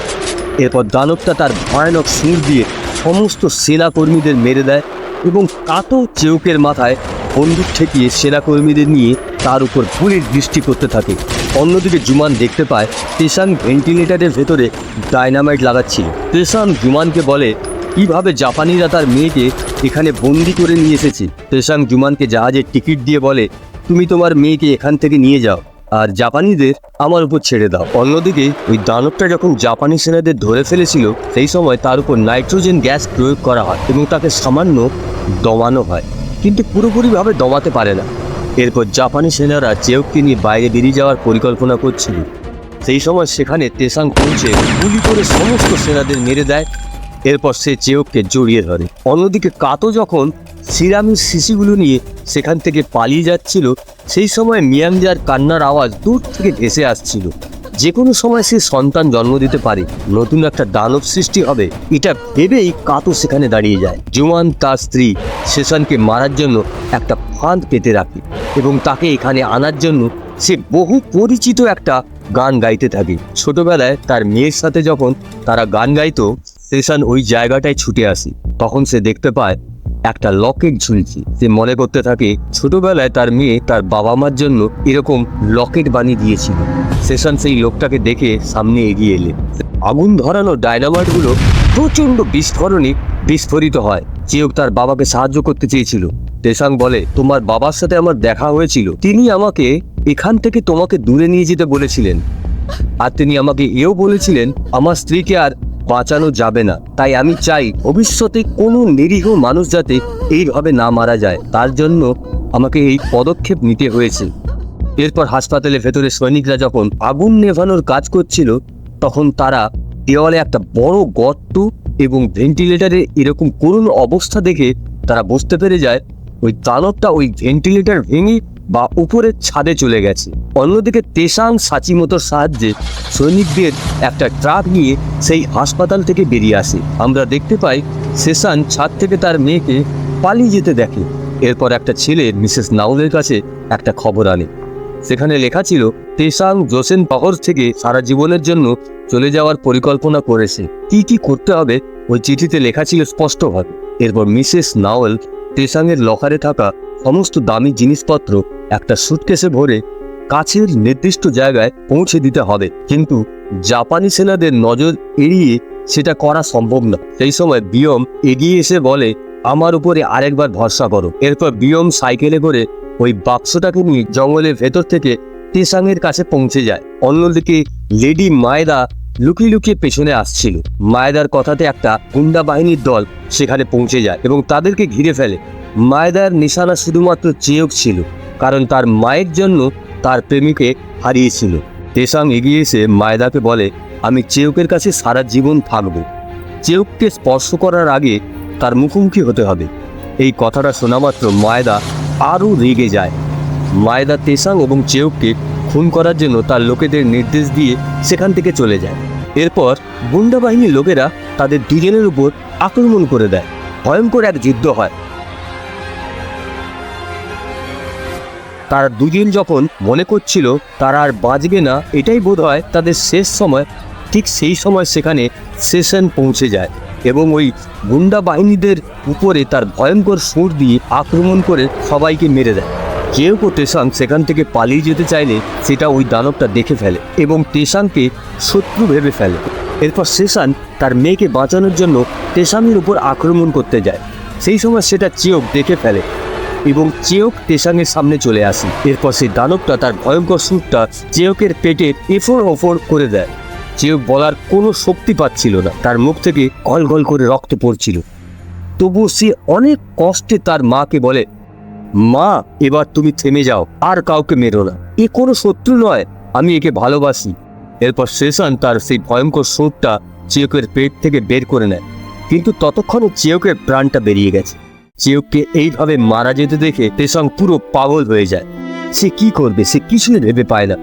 সে চিৎকার করতে থাকে, মনে হচ্ছিল যেন তার প্রাণটা বেরিয়ে গেল। চিয়োক তার জীবনে আসার পরে তার জীবনটা পাল্টে গেছিল। সেই মেয়েটি তাকে এমনভাবে ছেড়ে চলে গেল। এরপর আমরা উনসং হাসপাতাল দেখতে পাই। সেই হাসপাতালটা প্রায় ধ্বংস হয়ে গিয়েছিল। হাসপাতালের ভেতরে কাতর কোলে মিয়াংজার বাচ্চাকে দেখতে পাই। তার মায়ের সকল শক্তি তার দেহে চলে এসেছে।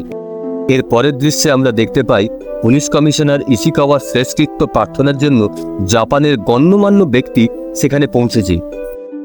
তেসাংয়ের কাছ থেকে পাঠানো ডায়নামাইটগুলো জুনতাক ওখানে রেখে দেয়। সেই লেডি মায়দাকে একটা চিঠি দেয়, যেখানে লেখা ছিল, চিরবিদায় মায়দা। মায়দা পিছনে ঘুরে দেখতে পায় কত কদিনে যারা এখানে মারা গিয়েছিল তাদের সবার নাম দিয়ে ফুলের বেশ কিছু তোড়া চার্চে রাখা ছিল। এরপর মায়দা বুঝতে পারে সেখানে ভয়ানক কিছু একটা ঘটতে চলেছে। সে পালিয়ে যাওয়ার আগেই ডায়নামাইট ফেটে যায় এবং সেখানে থাকা সমস্ত মানুষজন মারা যায় এবং চার্চটা পুরো গুড়িয়ে যায়। এই ঘটনার বেশ কিছুদিন পর আমরা মুনলাইট বারে দেখতে পাই তেসাংয়ের সাথে জুনতাক বসে আড্ডা দিচ্ছে। জুনতাক এবং তার কমরেড বন্ধুরা তেসাংয়ের দেশপ্রেম দেখে তার প্রশংসা করতে থাকে, কিন্তু তেসাং এখনো তার নাম বিদ্রোহীদের সাথে যুক্ত করতে রাজি হয় না। সে বলে, আমি আগেও গোল্ডেন ট্রেজারের মালিক ছিলাম, এখনো থাকব। সে বাইরে বেরিয়ে আসতে তার চোখে পড়ে তার নিজের লোকেরা আস্তে আস্তে সুস্থ স্বাভাবিক হয়ে আসছিল এবং জোসেন শহরটা আগের মতোই রমরমিয়ে উঠছিল। হঠাৎ করে ভিড়ের মধ্যে থেকে একটা মোটরসাইকেলের আওয়াজ তেসাংয়ের কানে ভেসে আসে। তেসাং বাইরে বেরিয়ে যায়। সে কাউকে খোঁজার চেষ্টা করছিল, কিন্তু সে যাকে খুঁজছিল সে তো আর নেই। প্রচণ্ড হতাশে সে দোকানের সিঁড়িতে বসে পড়ে। কিছুদিন আগে পর্যন্ত চিয়োক এই দোকানের সিঁড়িতে বসেছিল তেসাংয়ের অপেক্ষায়। এরপর তেসাং ওই সিঁড়িতে বসে কাঁদতে থাকে। এর পরের দৃশ্যে আমরা দেখতে পাই কোরিয়া পুরোপুরিভাবে স্বাধীন হয়ে গেছে, কিন্তু জাপানিরা কিছুজন এখানে থেকে গেছে, এখনো তারা দেশ ছেড়ে বেরোয়নি। এরপরে আমরা কাতোকে দেখতে পাই সে লেডি মায়দার সাথে দেখা করার জন্য তার বাড়িতে যায়। লেডি মায়দাকে আমরা দেখতে পাই সে বিস্ফোরণের আঘাতে আশ্চর্যজনকভাবে বেঁচে গেছে। কাতো তাকে জিজ্ঞেস করে, মায়দা জাপানে চলে যাবে না কোরিয়াতেই থাকবে? এরপর কাতো একটা জল ভর্তি কাপ তার টেবিলের সামনে রেখে দেয়, কিন্তু ওই কাপে নাজিন ভরা আছে কি নেই সেটা আমরা বুঝতে পারি না। এর পরের দৃশ্য আমরা দেখতে পাই জলের নিচে যেখানে চিয়োকের মৃতদেহটা ভাসছিল, সম্ভবত তেসাং তাকে কবর না দিয়ে জলে ফেলে দিয়েছিল। এরপর তেসাং সেখানে পৌঁছে যায় এবং তার মেয়েকে বাঁচানোর জন্য তার শরীর থেকে নাজিনটাকে বের করে চিয়োকের মুখে প্রবেশ করিয়ে দেয়। সেটা প্রবেশ করা মাত্র চিয়োক আবার বেঁচে ওঠে। এরপর কোরিয়ার আধুনিক যুগ দেখানো হয়, যেখানে হোসে নামক একটা লোকের সাথে পরিচয় হয় আমাদের, যে দেখতে হুবহু তেসাংয়ের মতো। আর এখানেই শেষ হয় গিয়ংসেং কিয়েচারের প্রথম সিজন। যতক্ষণ দ্বিতীয় সিজন না আসছে ততক্ষণ আপনারা আমাদের চ্যানেলের অন্যান্য ভিডিওগুলো উপভোগ করতে থাকুন। বন্ধুরা, গিয়ংসেং কিয়েচারের এক্সপ্লেনেশনটা আপনাদের কেমন লাগলো? যদি ভালো লাগে তাহলে অবশ্যই আমাদের চ্যানেলটাকে লাইক, কমেন্ট এবং সাবস্ক্রাইব করে নোটিফিকেশন বোতামটা অন করে রাখবেন এবং সাথে সাথে আমাদের ফেসবুক পেজটাকেও ফলো করে রাখবেন এবং আপনাদের বন্ধুবান্ধবদের সাথে প্রচুর পরিমাণে শেয়ার করবেন, যাতে নতুন নতুন ভিডিও এলে সবার আগে আপনাদের কাছে পৌঁছে যেতে পারে। ফিরে আসছি নতুন ভিডিও নিয়ে, ততক্ষণ আপনারা ভালো থাকুন, সুস্থ থাকুন। ধন্যবাদ।